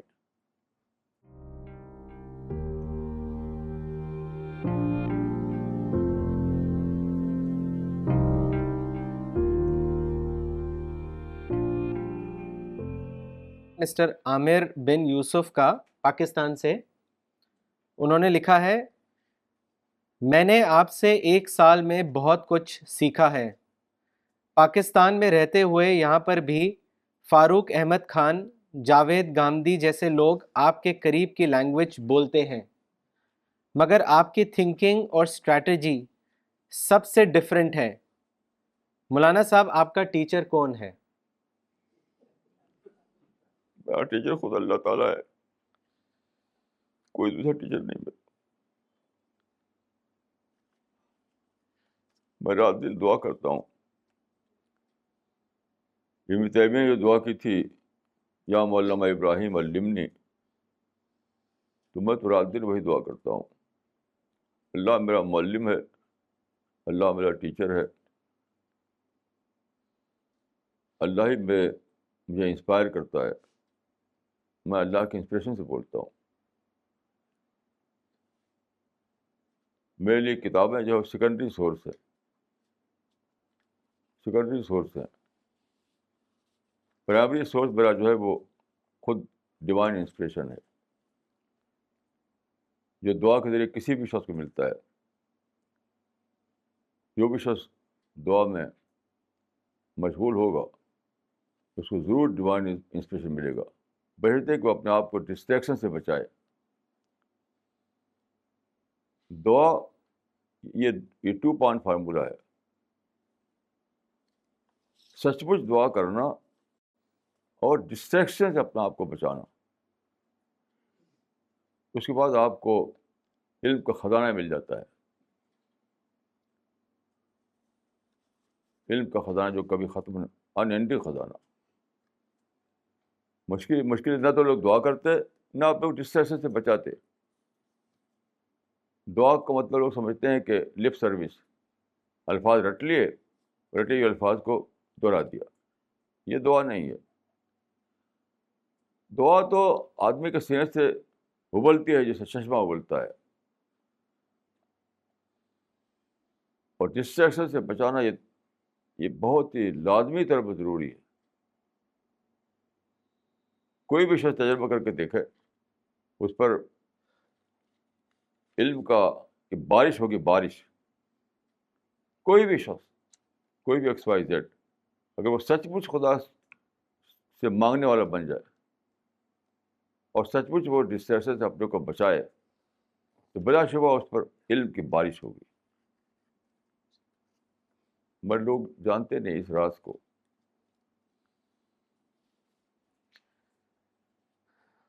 مولانا دلی سے مسٹر ارشد جمال نے سوال کیا ہے. انہوں نے پوچھا ہے what is distraction, please explain it. یہ ڈسٹریکشن کوئی میتھمیٹیکل لینگویج میں بتائی نہیں جا سکتی. ایسا ممکن نہیں ہے. ڈسٹریکشن یہ ہے کہ آپ سب سے پہلے اسٹڈی کر کے جانیں کہ سچائی کیا ہے، اور پھر جو چیز ریکارڈ بنے اس کو اپنے مائنڈ سے نکال دیں. مثال کے طور پر یہ آپ نے دریافت کیا، حضرت عائشہ نے کہا ہے کہ رسول اللہ صلی اللہ علیہ وسلم کے بارے میں کان یذکر اللہ علی کل احیانہ. اب دیکھ قرآن پاک میں ہے کہ اذکروا اللہ ذکرا کثیرا، اللہ کو بہت زیادہ یاد کرو. یاد کا مطلب یہ نہیں کہ انگلیوں پر اللہ اللہ اللہ اللہ کرو، یہ مطلب نہیں. یاد تو ایک اسپریچول ایکسپیرئنس ہے، ایک انٹلیکچوئل ایکسپیرئنس ہے. تو انہوں نے فرمایا کہ قرآن میں یہ ہے کہ اللہ کو بہت یاد کرو. اب کیسے یاد کرو یہ حضرت عائشہ بتاتی ہیں. کان یذکر اللہ علی کل احیانہ، ہر موقع پر، ہر اوکیزن پر وہ اللہ کو یاد کرتے تھے. یعنی ہر اوکیزن کو پوائنٹ آف ریفرنس بنا کر کے اللہ کو یاد کرنا، ایسا کرتے تھے وہ. اب یہ آپ کریں، یہ آپ کریں، اپنے مائنڈ کو اتنا زیادہ ایکٹیویٹ کریں، اتنا زیادہ اویکن کریں، اتنا زیادہ باشعور بنائیں کہ جب بھی کوئی سامنے بات آئے تو فوراً وہ ڈھل جائے آپ کے مائنڈ میں، پوائنٹ آف ریفرنس کرو. یہ اپنے آپ ہوتا ہے. یعنی ایک اویکن مائنڈ، ایک باشعور ذہن اپنے آپ چیزوں کو ڈھالتا رہتا ہے دعا میں. خوب سوچئے، سنسیئرٹی لائیے اپنے اندر اور اپنے شعور کو جگائیے، اور جو سچائی آپ نے جانی ہے اس سچائی سے جو بھی ہٹایا آپ کو، بس آپ نے سچائی جانی ہے کہ شکر جو ہے سب سے بڑی عبادت ہے. یہ دریافت کیا آپ نے.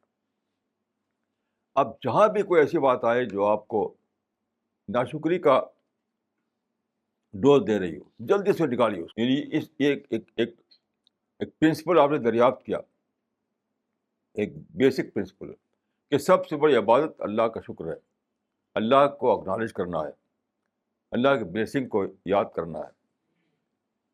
سب سے بڑی عبادت یہ ہے. اب آپ کو ایک آئٹم ایسا آیا جو آپ کو ناشکری پیدا کر رہا ہے، شکایت پیدا کر رہا ہے، پروٹیسٹ پیدا کر رہا ہے، ہیٹ پیدا کر رہا ہے، کسی کے بارے میں کمپلینٹ آ رہی ہے، فلاں آدمی جو ہے ہم پر ظلم کر رہا ہے، یہ آیا، اسی وقت اس کو کل کر دیجیے، بغیر سوچے ہوئے کہ اس کا ایسا کرنا صحیح ہے یا غلط.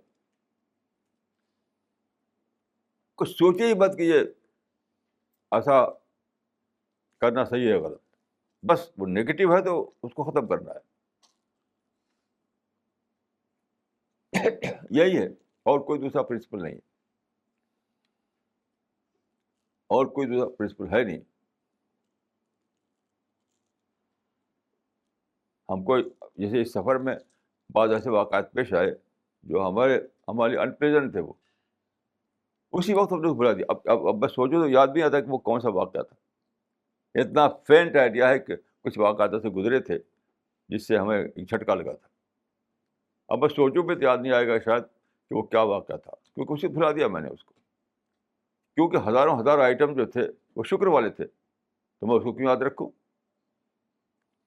اس کو. مثال کے طور پر دیکھیے، ہمارے دلی میں پانی جو آتا ہے وہ دریاؤں سے، چشموں سے آتا ہے. وہاں پانی جو آتا ہے وہ سی سے آتا ہے، سمندر سے آتا ہے.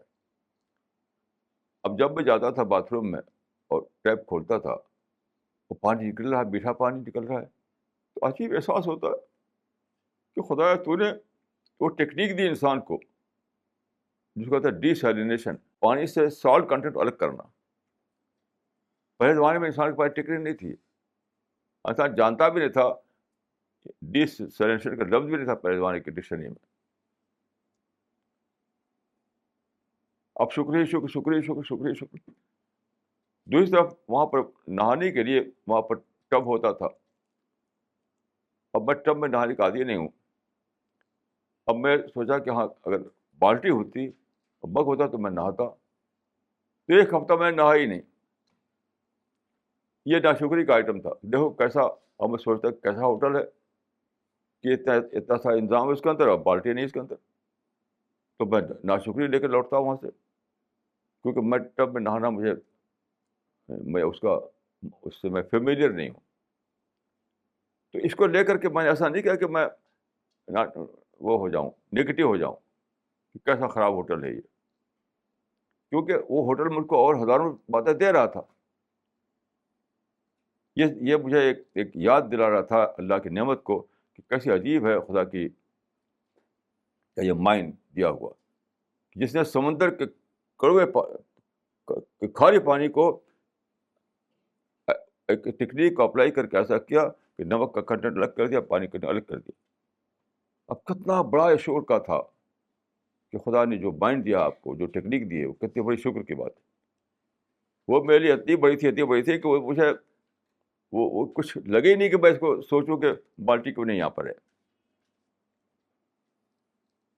تو یہ میں مثال دی ایسے سمجھنے کے لیے کہ ہر دن آپ کو ایسا گزرے گا کہ ایک چیز جو آپ نے سوچ رکھی کہ ایسا ہونا چاہیے، اللہ کے شکر کرنا چاہیے، اور کوئی ایسی بات آئے گی جو آپ کو ناشکری کا ذہن بنانے والی ہو، تو اس کو کل کر دیجیے، اس کو نکال دیجیے. ایک پروسیس چلائیے اپنے مائنڈ میں بس. اور اس کے کوئی مسٹیریس ٹیکنیک نہیں ہے. ایسا نہیں کوئی آپ جادو منتر ہے کہ وہ بولیں اور اس کے بعد یہ بات ہو جائے. کوئی منتر نہیں، کوئی جادو نہیں، کوئی مسٹیریس ٹیکنیک نہیں ہے. اپنے مائنڈ کے اندر سوچنے کا مادہ لائیے آپ، بس، اور کچھ نہیں. آرٹ آف تھنکنگ کو ڈیولپ کیجیے. مس بشرا عامر نے سوال کیا ہے پاکستان سے. انہوں نے لکھا ہے، آپ کی سپیچز میں ہمیشہ ایک ہی سینٹرل آئیڈیا ملتا ہے کہ آدمی اپنے آپ کو نفرت، کمپلین اور تعصب سے پاک ہو کر اپنے مینٹل لیول کو کیسے بلند کرے. اور ہائی تھنکنگ کو کیسے اڈاپٹ کریں۔ سارے مولوی صرف عبادت کے فارم کی بات کرتے ہیں، آپ صرف اسپرٹ سے سٹارٹ لینے کو کہتے ہیں۔ آخر یہ بات لوگوں کو کیوں نظر نہیں آتی؟ اس کے بارے میں بتائیں۔ دیکھیے، میں اپنا ایکسپیرئنس بتاتا ہوں آپ کو۔ برسوں تک میں یہ سوچ کھوج میں تھا کہ قرآن کا کہ سینٹرل آئیڈیا کیا ہے، قرآن کا خلاصہ کیا ہے۔ کیونکہ قرآن اگر آپ پڑھیں یوں تو آپ لگتا ہے کہ فریگمنٹری ٹائپ کا لگتا ہے آپ کو، مختلف قسم کی باتیں ایک کے بعد ایک آتی رہتی ہیں۔ تو اس کا خلاصہ، اس کا سینٹرل تھیم کیا ہے، بہت دنوں کے بعد مجھے سمجھ میں آیا کہ قرآن کی جو پہلی آیت ہے وہی اس کے سینٹرل تھیم ہے، خلاصہ ہے اس کا، یعنی الحمدللہ رب العالمین، اللہ کا شکر، خدا تیرا شکر ہے، خدا میں تیری حمد کرتا ہوں، خدا میں تیری تعریف کرتا ہوں۔ جیسے کہ میں نے ابھی عرض کیا کہ اتنی زیادہ بلیسنگ جب میں سوچتا ہوں تو میں سوچتا ہوں کہ 5 زبانوں جس کو کہ میں تھوڑا بہت جانتا ہوں اس کے سارے الفاظ مجھے یاد ہوں اور سارے الفاظ میں استعمال کروں خدا کا حمد بیان کرنے کے لیے تو ناکافی ہو جائیں گے۔ یہ حمد، اب میں نے سوچا کہ اللہ تعالیٰ کے نزدیک سب سے بڑی چیز حمد ہے، یعنی اللہ کے گلوری کو بیان کرنا، اللہ کی بلیسنگ کو بیان کرنا، اللہ کے بارے میں اتنا زیادہ یعنی بلیسنگ کا احساس کہ اللہ سے محبت ہونے لگے آپ کو، تو یہ کیسے ہوگا؟ تو ہم تو جیتے ہیں ڈفرینٹ قسم کے ان پلیزنٹ سچویشن میں، ہر وقت کوئی ہم کو ستاتا ہے، کوئی گالی دیتا ہے، کوئی تکلیف پہنچاتا ہے، اس طرح کے واقعات جو ہمارے پاس ذاتی طور پر نہ ہو رہے تب بھی اقوام چھپے ہوئے ہم دیکھتے ہیں۔ اگر ہمارے پاس کوئی بم نہیں مارا، فرض کیجیے ہم پڑھتے ہیں فلاں ملک میں بم مار دیا، فلاں ملک میں گن چلا دیا، اتنے مسلمان مر گئے، اتنے مسلمان تباہ ہو گئے، تو ہر وقت ہمارے پاس ایسے آئٹم آتے ہیں۔ ایسے حالت میں ہم کیسے ہوگی؟ دیکھیے، ہم جو ہے ایک بہت ہی پازیٹیو رسپانس کا نام ہے، ٹوٹلی پازیٹیو رسپانس کا نام حمد ہے۔ اور جب ہم جی رہے ہیں ایک نیگیٹو ورلڈ میں تو کیسے آپ کریں گے ایسا؟ کیا خدا نے کہا کہ آپ ڈبل اسٹینڈرڈ بنو، لپ سروس کی طرف الحمد کہو، باقی دل میں تمہاری نفرتیں ہوں، دل میں نیگیٹو تھاٹ ہو، نفرت ہو، اور زبان سے لپ سروس کی طرف الحمد الحمد کرتے رہو؟ ظاہر ہے کہ ایسا اللہ نہیں کر سکتا۔ تو پھر میری سمجھ میں آیا دوسری آیتوں کو لے کر کے، حدیثوں کو لے کر کے، اس کا مطلب یہ ہے کہ الحمد کہنے کا مطلب یہ ہے کہ you have to learn the art of negativity management. Negative experience کو مینیج کرو اس طریقے سے کہ وہ شکر میں ڈھل جائے۔ یہ الحمد میں الحمدللہ رب العالمین وہی کہہ پائے گا جس کا دل نیگیٹیوٹی سے پاک ہو، جس دل میں غصہ نہ ہو، نفرت نہ ہو، انتقام نہ ہو، کمپلین نہ ہو، شکایتیں نہ ہو۔ تب تو کیسے کہے گا وہ اے خدا، اے رب العالمین، حمد ہے تیرے لیے؟ کیسے کہے گا؟ نہیں تو لپ سروس کرے گا، منافق بن کر بولے گا۔ کیا اللہ تعالیٰ منافقت بولی چاہتا ہے؟ تو الحمدللہ رب العالمین میں یہ چیز امپلیسٹ ہے کہ اگر تم چاہتے ہو سچا الحمد کہنا تو بھلاؤ نگیٹو باتوں کو، بھلاؤ انپلیزنٹ چیزوں کو، مینیج کرو سارے نگیٹو ایکسپیرئنس کو، تاکہ تم اس قابل رہو کہ تم پازیٹیو ریسپانس دے سکو۔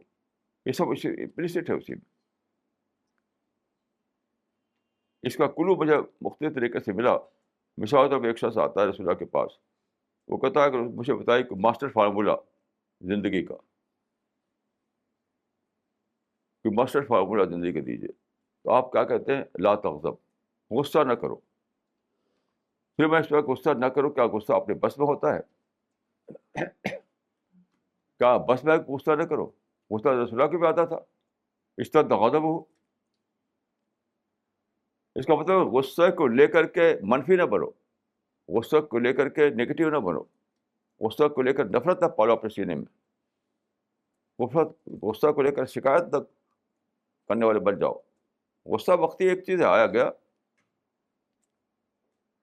جسے قرآن میں ہے کہ الکاظمین الغیظ، غصہ آئے پی جاؤ اس کو. تو الحمدللہ رب العالمین میں یہ ساری باتیں چھپی ہوئی کہ اپنے آپ کو اتنا زیادہ پیوریفائی کرو کہ تم خدا کی بلیسنگ کے کو سمجھو اور اس کے لیے پازیٹیو رسپانس دے سکو. الحمدللہ رب العالمین نام ہے پازیٹیو رسپانس دینے کا. یہ ساری باتیں اسی آیت میں مجھے مل گئیں. جو آدمی سوچے گا اس کے لیے اسی طرح دروازہ کھلے گا معرفت کا. مولانا اقبال عمری نے بنگلور سے سوال کیا ہے. انہوں نے لکھا ہے تزکیہ افراد، احیاء دعوت اور تعمیر ملت، کیا ان تینوں کاموں کی ایک جیسے ضرورت ہے؟ نہیں، دیکھیے، تعمیر ملت ایک الگ کام ہے، وہ قومی کام ہے، اس کو ان دو میں نہیں شامل کر سکتے آپ. تزکیہ اور احیاء دعوت یہ دونوں دینی کام ہیں. تعمیر ملت قومی کام ہے، اس کا کوئی تعلق دین سے نہیں ہے. تزکیہ یہ ہے کہ اپنے آپ کو پیوریفائی کرنا ایز این انڈیویجول. آپ جو ایک فرد ہیں، ایک جو انڈیویجول ہیں، اس کے اندر جو نگیٹو تھاٹ آتے ہیں، جو نفرتیں آتی ہیں، شکایت آتی ہے، غصہ آتا ہے، انتقام آتا ہے، تشدد آتا ہے، اس سے اپنے کو پیوریفائی کریں، بچائیں اپنے آپ کو. 100% پازیٹیو رسپانس، 100% پازیٹیو پرسنالٹی بنائیں. پازیٹیو پرسنالٹی بنانے کا نام ہے تزکیہ. یہ ہے شخصی اعتبار سے. اور احیاء دعوت جو ہے وہ اجتماعی اعتبار سے ہے، یعنی دوسروں کے اعتبار سے ہے. اپنے اعتبار ذمہ داری آپ کی ہے کہ اپنے آپ کو پیوریفائڈ سول بنائیں. دوسروں کے اعتبار ذمہ داری آپ یہ ہے کہ آپ اس کو کریشن پلان آف گاڈ جو اس سے باخبر کریں. بس یہ دو ہے. باقی تعمیر ملت وہ قومی کام ہے، وہ کوئی کرتا ہے تو کرے، نہیں کرتا تو اس سے کوئی نہ جنت ملے گی نہ اس سے کوئی خدا کی رحمت کے دروازے کھلے گے اس کی وجہ سے. وہ قومی کام ہے. وہ اصل کام دین میں یہی دو ہے: اپنے آپ کو ایک پیوریفائڈ سول بنانا، ہر قسم کے نگیٹیوٹی سے پاک کرنا اپنے آپ کو، اور دوسروں کو اللہ کا جو تخلیقی منصوبہ ہے، جو کریشن پلان آف گاڈ ہے، اس سے باخبر کرنا. یہ بھی ایک پرامن کام ہے، بالکل پرامن. اس دعوتی کام کا کوئی بھی تعلق نہ سیاست سے ہے، نہ ملت سے ہے، نہ یعنی قومی فخر کو اسٹیبلش کرنے سے، کچھ بھی نہیں. جو آدمی دعوت کو لے کر قومی فخر اسٹیبلش کرے وہ بلا شبہ باطل پر ہے، تو کوئی شک نہیں. دعوت کا تعلق قومی فخر سے ہرگز نہیں ہے، ہرگز نہیں ہے. وہ آپ لوگوں کو یعنی ثابت کریں کہ ہمارا مذہب سب سے اونچا، ہماری قوم سب سے اونچی، اور ہمارا قرآن سب سے اونچا، اور لوگوں کے فخر کے نفسیات کو غذا دے، تو یہ قومی کام ہے، اس کا دین سے کوئی تعلق نہیں. دعوت خالصتاً نام ہے پیسفل انداز میں اللہ کے ہدایت کو لوگوں تک پہنچانا، بس ان کی خیرخواہی کے جذبے کے تحت، خالصتاً ان کی خیرخواہی کے جذبے کے تحت، تاکہ وہ جہنم سے بچے اور جنت کا راستہ ان کے لیے، جنت کے دروازے ان کے لیے کھلے. بس باقی جو تعمیری ملت ہے وہ قومی کام ہے. جو کرے تو کریں، نہ کرے تو نہ کریں، یہ ان کا کام ہے. ہم اس میں نہیں انوالو ہو سکتے. اسی لیے ہم تعمیر ملت کے قومی کام سمجھتے ہیں، جن کو قومی دلچسپی ہو کرے اس کو. ہم اس میں اپنے کو شامل نہیں کریں گے. مفتی احسان اللہ نے کلکتہ سے سوال لکھا ہے. انہوں نے پوچھا ہے کہ کشف اور الہام کی حقیقت کیا ہے؟ کیا یہ ایک ربانی کیفیت کا نام ہے؟ اس کے بارے میں بتائیں. کشف تو ایک مبتدانہ لفظ ہے. قرآن و حدیث سے ثابت نہیں کسی کو کشف ہوتا ہے. بلا شبہ مبتدانہ تصور ہے. یہ کہیں قرآن و حدیث میں یہ نہیں کہ کسی کو کشف ہوتا ہے. یہ تو صوفیوں کے زمانے میں یہ چیز ایجاد ہوئی، میں اس کو بالکل بیس لیس سمجھتا ہوں. ہاں، الہام کے ثابت ہے. الہام اسی کو اس کو کہتے ہیں انسپریشن. دیکھیے، اللہ تعالیٰ کے، جہاں تک میں نے سمجھا ہے، اللہ تعالیٰ کے دو طریقے ہیں. ایک ہے وحی، وہ صرف نبی کو آتی ہے، نبی کے ساتھ کسی کو نہیں آتی وہ۔ دوسرا ہے القاء اور الہام، وہ ہے انسپریشن۔ انسپریشن کسی کو بھی آ سکتا ہے، کوئی بھی سچا مومن، کوئی بھی عبادتگار مومن، کوئی بھی شخص جس نے اپنے آپ کو پیوریفائی کر رکھا ہو، اس کو القاء و الہام ہو سکتا ہے انسپریشن کے روپ میں۔ لیکن فرق جو ہے کہ وہ جو ہے ایک لفظاً مستند ہوتی ہے، لفظاً۔ انسپریشن جو ہے وہ القاء، انسپریشن جو ہے یعنی الہام اور القاء، وہ اس معنی میں والد یا مستند نہیں ہے جس معنی میں وہی مستند ہے۔ آتا دونوں اللہ کی طرف سے، لیکن وہی جو ہے لفظاً ایک مستند چیز ہے جو اللہ کی طرف سے آتی ہے۔ القاء و الہام جو ہے وہ انسپریشن ہے، ہم اس کو ریسیو کرتے ہیں، اگر ہم پیوریفائڈ نہ ہوں تو ہم اس میں غلطی کر جائیں گے، کچھ کا کچھ سمجھ لیں گے۔ باقی کشف کی کوئی حرکت اسلام میں نہیں۔ مولانا اگلا سوال کیا ہے مسٹر جاوید اقبال نے، انہوں نے اپنی لوکیشن نہیں لکھی ہے۔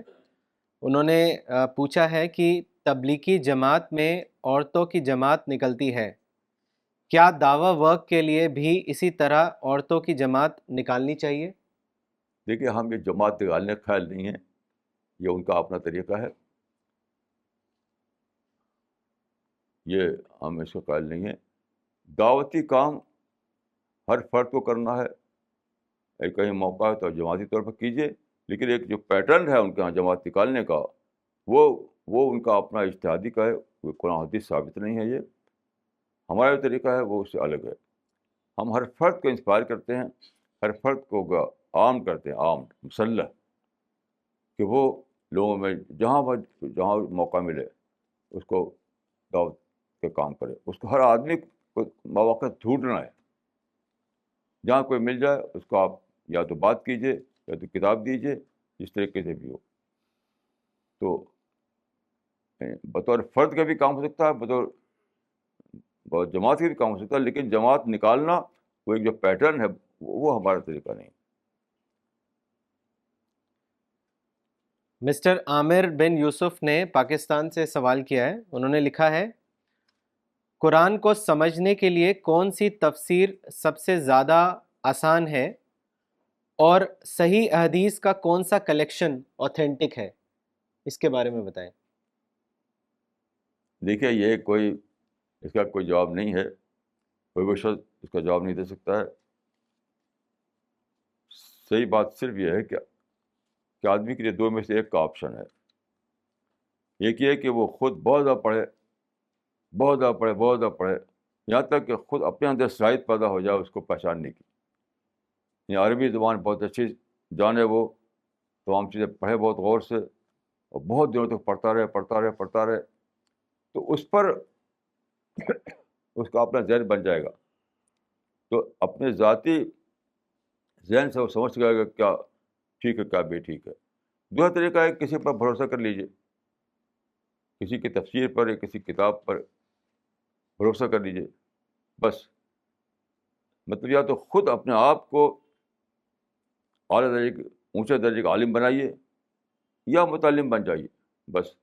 باقی یہ بنے کا کہ فلاں کتاب آتھینٹک ہے، فلاں کتاب آتھینٹک نہیں ہے، یہ آپ کو خود منتخب کرنا ہے، میں کسی کتاب کا نام نہیں لے سکتا۔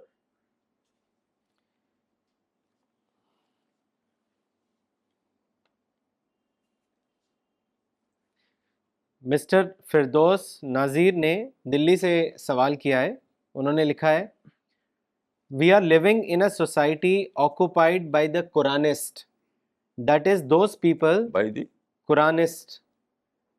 قرآنسٹ مولانا وہ انہوں نے ایکسپلین کیا ہے کہ those people who deny the authenticity of حدیث اور prophetic traditions, these people are gradually getting wide acceptance, kindly suggest how to cope with this problem so that we can stand against this satanic delusion۔ دیکھیے، کوپ کا نظریہ ہی باطل ہے۔ یہ جو نظریہ ہے کہ ہاؤ ٹو کوپ کیا کرنا ہے، خیر خواہی کے ساتھ ان کو سے ملیے، کتابیں دیجیے، ان کے لیے دعا کیجیے۔ یہ کوپ کو جو لفظ ہے مجھے پسند نہیں ہے۔ ایسا کوئی بھی شخص جو آپ کے علم میں آتا ہے اس سے ملیے، اس سے بات کیجیے. اگر وہ سنسیئر ہے اور واقعی بات کرتا ہے تو بات چلائیے، ورنہ اس کو کتاب دیجیے. اس سے بھی نہیں کام چلتا دعا کیجیے. بس ان سے نہ تو نفرت پیدا کیجیے، نہ ان کو برا سمجھیے، کچھ نہیں. ان کو سمجھیے کہ ڈیویشن کا کیس ہے، ڈیویشن. یہ مطلب ہے کہ بس ہے کہ کوئی سازش ہے، یہودیوں کی سازش ہے اور یہودیوں نے سازش کر کے گروپ کھڑا کر رکھا. یہ سوچ بالکل غلط ہے. اکثر لوگ یہی کرتے ہیں، یہ سازش کے الفاظ میں بیان کرتے ہیں، یہ سازش ہے. عجیب غریب قسم کے تصورات مسلمانوں میں بنیں گے. ہر چیز کو سازش، ہر چیز کو سازش. کوئی سازش نہیں. ان کی سمجھ میں نہیں بات آ رہی، آپ کو سمجھائیے اور کتابیں دیجیے. نہیں بھی کام بلتا ہے تو دعا کیجیے. بس یہ مت سوچیے کہ یہ سازش ہے، یہ سیٹنک ہیں یہ لوگ. یہ سب الفاظ بولنے کے معنی ہے کہ آپ ان کی اصلاح نہیں کر سکتے، آپ کے دل میں ان کے لیے خیرخواہی نہیں ہے. یہ طریقہ میں دیکھ، ہر اصلاح دل سے شروع ہوتی ہے، یاد رکھیے. ہر اصلاح دل سے شروع ہوتی ہے. دل میں خیرخواہی، دل میں محبت، دل میں اصلاح کا جذبہ یہاں سے شروع ہوتا ہے. وہ تو لوگوں کو تو ہے نہیں، بس چاہتے ہیں کہ باہر جا کے مقابلہ کریں اور ٹکراؤ کریں، فتویٰ دیں کہ صاحب یہ گمراہ ہیں، یہ باطل ہیں، یہ جہنم میں جائیں گے. یہ کوئی طریقہ نہیں ہے. تو دعوت یا اصلاح شروع ہوتی ہے آپ کے دل سے. اور آپ کے دل شروع ہونے کا مطلب یہ ہے کہ سب سے پہلے ان کے خیرخواہ بنیے، ان سے محبت کرنا سیکھیے، ان سے ان کے بارے میں سنجیدگی سے سوچیے کہ کہاں ان کا دماغ اٹکا ہوا ہے، کس طرح ہم ان کے دماغ کو ایڈریس کر سکتے ہیں. اس طرح سے کام ہوتا ہے. مسٹر کشن جیونت راؤ پاٹل نے ناندیڑ مہاراشٹرا سے سوال کیا ہے. انہوں نے لکھا ہے، الرسالہ پڑھنے سے میرے سارے پرشن سماپت ہو گئے. مولانا کیا میری یہ سوچ ٹھیک ہے؟ اب سماپت ہو گئی بڑی اچھی بات ہے. اس میں ٹھیک بے ٹھیک کوئی سوال ہی نہیں. دیکھیے، معرفت جو ہے وہ ذاتی چیز ہے. ایک شخص کہے کہ مجھے فلاں کتاب پڑھنے سے معرفت حاصل ہوئی، بہت اچھا ہے. وہ ذاتی چیز ہے، سبجیکٹو چیز ہے، سبجیکٹو. اگر کسی کے سوالات ختم ہوتے ہیں اس کو پڑھنے سے بہت اچھی بات ہے، شکر کرنا چاہیے. اس میں کوئی ٹھیک بے ٹھیک کا کوئی کوشچن پیدا نہیں ہوتا. شکر کرنے کی بات ہے بس. مولانا شارق حسین نے دلی سے سوال کیا ہے. انہوں نے لکھا ہے، آپ نے فرمایا کہ پہلے دعوت کے لیے لوگ منفی سوچ رکھتے تھے، اب دعوت کو لے کر لوگوں کی سوچ مثبت ہو چکی ہے. اس بڑی تبدیلی کی وجہ کیا ہے؟ اس تبدیلی کی وجہ حالات ہیں. حالات خود ہمارا لٹریچر لقب سے بہت پھیلا ہے. مجھے اندازہ نہیں ہوتا جب میں باہر جاتا ہوں کہ کہاں کہاں پھیل چکا ہے. مثلا جو میں نے عرض کیا کہ پاکستان کے ایک مشہور عالم آئے تھے دبئی میں، ان سے رجسٹریشن ہمارا ہوا، ٹی وی پر سے ہوا. تو انہوں نے کہا کہ آپ کی ساری چیزیں میں پڑھے ہوئے ہوں اور رسالہ تو پابندی سے پڑھتا ہوں میں، اور مئی کا رسالہ میں انٹرنیٹ پڑھ کر آیا ہوں. مجھے پتہ نہیں تھا کہ وہ اس طرح سے پڑھتے ہیں ہماری چیزوں کو. ایک طرف یہ انٹلیکچوئل کیمپین ہے. حالات نے لوگ بتایا ہے کہ ٹکراؤ کا طریقہ، لڑنے بڑھنے کا طریقہ سے کچھ ملا نہیں. تو آدمی جو ہے ظاہر ہے کہ رزلٹ دیکھے گا. بچے تباہ ہو رہے ہیں، اقتصادیات تباہ ہو رہی ہیں، اور ہر اعتبار سے تباہی ہے. تو سیکنڈ تھاٹ تو آئے گا. تو اس طرح کے مختلف اسباب ہیں جس سے لوگوں کے اندر تبدیلی پیدا ہوئی ہے. مولانا امان اللہ ریاضی نے دلی سے سوال لکھا ہے. انہوں نے لکھا ہے کہ کچھ لوگوں کے اندر زیادہ بولنے کی عادت ہوتی ہے. وہ بڑی بڑی باتیں کرتے ہیں مگر وہ کوئی کام نہیں کرتے. مثلاً ایک صاحب ملے، انہوں نے کہا کہ اب میں ایک ہی کام کروں گا، اور وہ ہے الرسالہ کو پھیلانا، مگر تجربے سے معلوم ہوا کہ یہ صرف کہنے کی بات تھی نہ کہ کرنے کی۔ مولانا، زیادہ بولنے کا نقصان اور اس کا علاج کیا ہے؟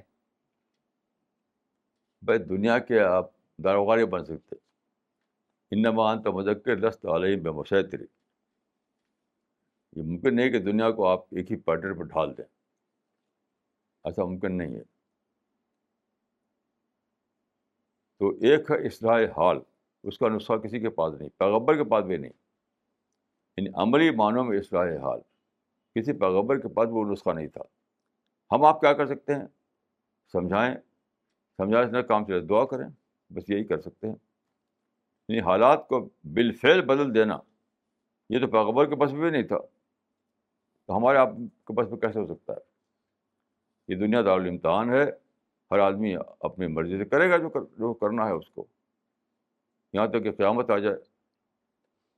تو حالات کو بالفعل بدل دینا یہ ممکن نہیں ہے، لیکن یہ ضرور ممکن ہے کہ آپ ان کو سمجھانے کی کوشش کریں، اور نہ فائدہ ہو سمجھانے سے تو دعا کریں، یہ ہمیشہ آپ کے بس میں ہے۔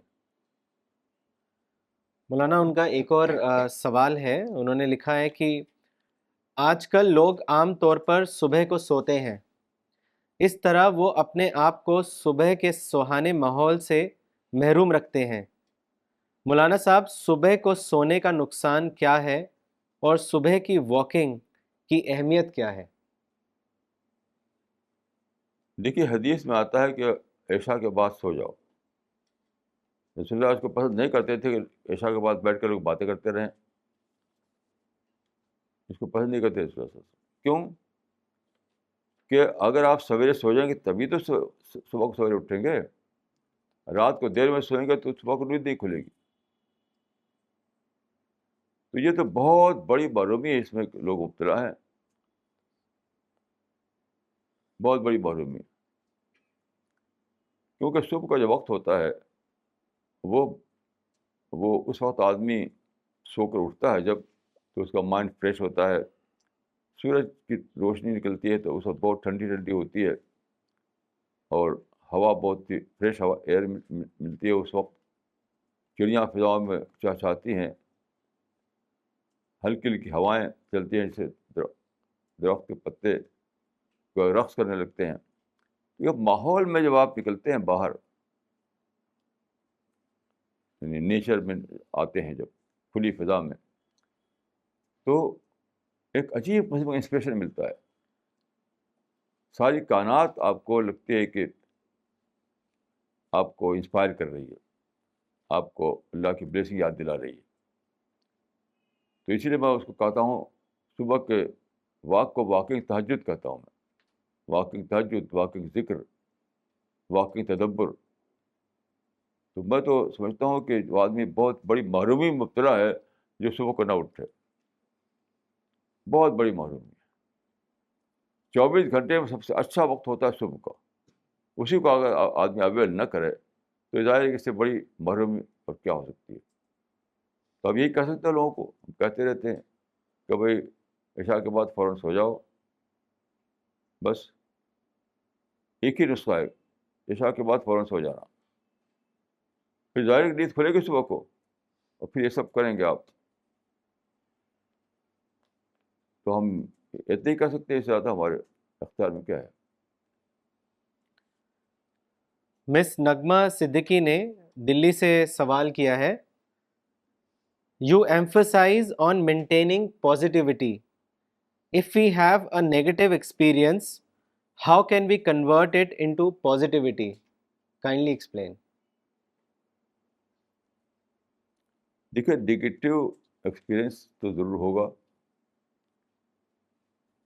لیکن آپ یہ بھی یاد رکھیں کہ نگیٹو ایکسپیرئنس جو ہے وہ ایک ہوتا ہے، 99 نہیں ہوتا ہے، وہ ہمیشہ، یہ کبھی بھی ایسا نہیں ہو سکتا کہ نگیٹو ایکسپیرئنس جو ہے وہی سب کچھ ہو، وہی 100% ہو، یہ خدا کی دنیا میں ایسا ممکن نہیں ہے۔ جیسے ابھی جو عرب کنٹریز میں جو افسرج ہے، وہ لوگ بغاوت کرنے کے اٹھے ہوئے ہیں، تو میں ٹی وی میں کہیں کوئی دیکھا ہے، میں سب موٹے موٹے ہوتے ہیں، تو ان کو سب کچھ ملا ہوا ہے، یہ سب کچھ ہے. حتیٰ کہ ایک آدمی خود اپنے منہ سے بھی کہہ دیا کہ میرے پاس کار ہے، میرے پاس گھر ہے، میرے پاس وہ بینک بیلنس ہے، پھر بھی کیوں شور کر رہے ہو؟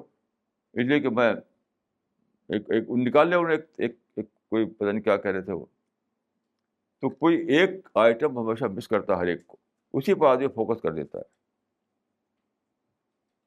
تو شکر گزار بننے کے لیے یا پازیٹیو بننے کے لیے آدمی یہ جانے کہ ہر حال میں آپ کے پاس 99 یعنی اچھا آئٹم باہر موجود رہیں گے. ون 100 میں ایک نہیں رہے گا تو نہ رہے، اس سے کیا فرق پڑتا ہے. اور یہ اللہ تعالیٰ نے ڈیمونسٹریٹ کے روپ میں بتا دیا حضرت آدم کے قصے کو بتا کر کے کہ جنت میں انہیں مور دین 99 ملا ہوا تھا، لیس دین ون ایک تھا وہ فاربڈن ٹری، اسی پر فوکس کر دیا انہوں نے. تو اللہ تعالیٰ نے بگائے ایک اس کو ساری تاریخ کے لیے ایک مثال بنا دیا کہ دیکھو ایسا مت کرنا، ورنہ ناشکرے بنو گے، ورنہ پازیٹیو پرسنالٹی نہیں تمہارے اندر بن پائے گی، تم نگیٹو بن جاؤ گے، اور اس کا نتیجہ کیا ہے؟ جنت سے ایکسپلشن. میں سمجھتا ہوں کہ آدم کے اس قصے میں سارے مینکائنڈ کے لیے ایک زبردست نصیحت ہے. مولانا ذکوان ندوی نے نئی دلی سے لکھا ہے، حدیث میں آیا ہے کہ بعد کے لوگوں میں کچھ محدث ہوں گے، اس حدیث کو واضح فرمائیں. محدث کا مطلب ہوتا ہے جس سے بات کی جائے، جس سے بات کی جائے. تو جہاں تک میں سمجھتا ہوں اس کا مطلب یہ ہے، علماء نے اس کو بہت زیادہ واضح نہیں کیا ہے، اس کو کرامات اولیاء سمجھتے ہیں. وہ محدث جو ہوگا وہ کرامات اولیاء، ایک نبی ہوتا ہے ایک محدث. نبی وہ اس پر وحی اترے، اور محدث وہ ہے جس سے بات کی جائے، یعنی فرشتوں کے ذریعے اس کو اللہ کی باتیں ملیں. تو اس کو لگتا ہے کرامات اولیاء. میں اس کو غلط سمجھتا ہوں، کرامات اولیاء کی بات نہیں ہے یہ دور فترہ جو ہے، یہ نبی نہ ہو جب، اس وقت اللہ کی رہنمائی کا انتظام ہے. یہ جب نبی ہے تو نبی آپ کو رہنمائی دیتا ہے. جب نبی نہ ہو تو رہنمائی کہاں سے ملے؟ آدمی کا عقل کافی نہیں. ما اوتیت من العلم الا قلیلا. سائنس کہتی ہے کہ science gives us but a partial knowledge of reality. تو اس طرح سے پوری ہدایت اللہ کی جو ملے آپ کو، تو اللہ تعالیٰ کسی کو چنتا ہے، کسی کو چنتا ہے، اسی کو محدث کہا گیا. یعنی اللہ فرشتوں کے ذریعے اس کو دماغ میں ڈالتا ہے باتیں. تو جہاں تک میں سمجھتا ہوں، میں ذاتی طور پر، وہ یہ ہے کہ علماء کہتے ہیں ایک ہے وہی مطلوع، ایک ہے وہی غیر مطلوع. تو پیغمبر کو، رسول اللہ صلی اللہ علیہ وسلم کو ایک وہی مطلوع آتی تھی اور جو ہے قرآن، ایک وہی غیر مطلوع آتی تھی وہ ہے حدیث. تو میں ظاہری طور پر سمجھتا ہوں کہ وہی مطلوع صرف پیغمبر کی چیز ہے، لیکن وہی غیر مطلوع جو ہے وہ محدث کو ملتی ہے اللہ کی توفیق سے. اگر وہی غیر مطلوع نہ ملے تو صحیح رہنمائی نہیں کر سکتا. کہ کہتے ہیں اتنا جنگل ہے دنیا، افکار کا جنگل، اتنا زیادہ، یعنی جس کا فتنہ دہیمہ، کیسے آدمی سارٹ آؤٹ کرے چیزوں کو. بے شمار چیزیں ہیں، یعنی ہزاروں نہیں لاکھوں نہیں بلین آئٹم ہیں، مختلف قسم کے خیالات، مختلف قسم کے افکار، مختلف قسم کے نظریات. کیسے جج کرے آدمی کہ یہ صحیح ہے یا غلط ہے؟ آدمی سارٹ آؤٹ نہیں کر پاتا. آدمی ایک چیز دوسری چیز ڈفرینشیٹ نہیں کر پاتا اپنی عقل سے. نتیجہ دیکھیے، اب بیشتر لوگ کنفیوژن میں جیتے. جتنے بھی میں لوگوں کو پڑھتا ہوں سب کنفیوژن، کیونکہ سارٹ آؤٹ نہ کرنے کی وجہ سے. ابھی صبح ٹائمس آف انڈیا میں ایک آرٹیکل تھا اسپریچولیٹی پر، اس کو پڑھوا کے سنا میں نے. وہ کنفیوژن، کچھ سمجھتے کیا کہہ رہا ہے آدمی. تو اصل چیز ہے سارٹ آؤٹ کرنا، ایک چیز دوسری چیز میں ڈفرینشیٹ کرنا. یعنی سچ ٹروتھ کو اور فالسوڈ کو الگ کر کے دیکھنا یہ بہت مشکل چیز ہے. دو یعنی دو پتھر ہوں، ایک کالا ایک سفید، تو اس کو الگ الگ کر سکتے ہیں آپ، کیونکہ اور اس کو دیکھ رہے ہیں آپ آبجیکٹیولی. لیکن جو مانوی آئٹم ہے، مانوی آئٹم جو دکھائی نہیں دیتے، اس میں جو سفید اور کالے ملے ہوئے ہیں، اس کو آپ اپنی عقل سے الگ نہیں کر سکتے. وہ اللہ کی مدد درکار ہوتی ہے وہاں. تو جو نبی ہے وہ تو وحی کے ذریعے سے اس کو پہچان پاتا ہے، وہ رہنمائی دیتا ہے. اور جو محدث ہے اس کو میں سمجھتا ہوں، جہاں تک میرا خیال ہے، وہی غیر مطلوع کے ذریعے اس کو پہچاننے کی توفیق ملتی ہے اس کو. وہی غیر مطلوع ہی کا نام ہے انسپریشن، اسی کا نام الہام، اسی کا نام القاء. ایسا میں نے سمجھا ہے.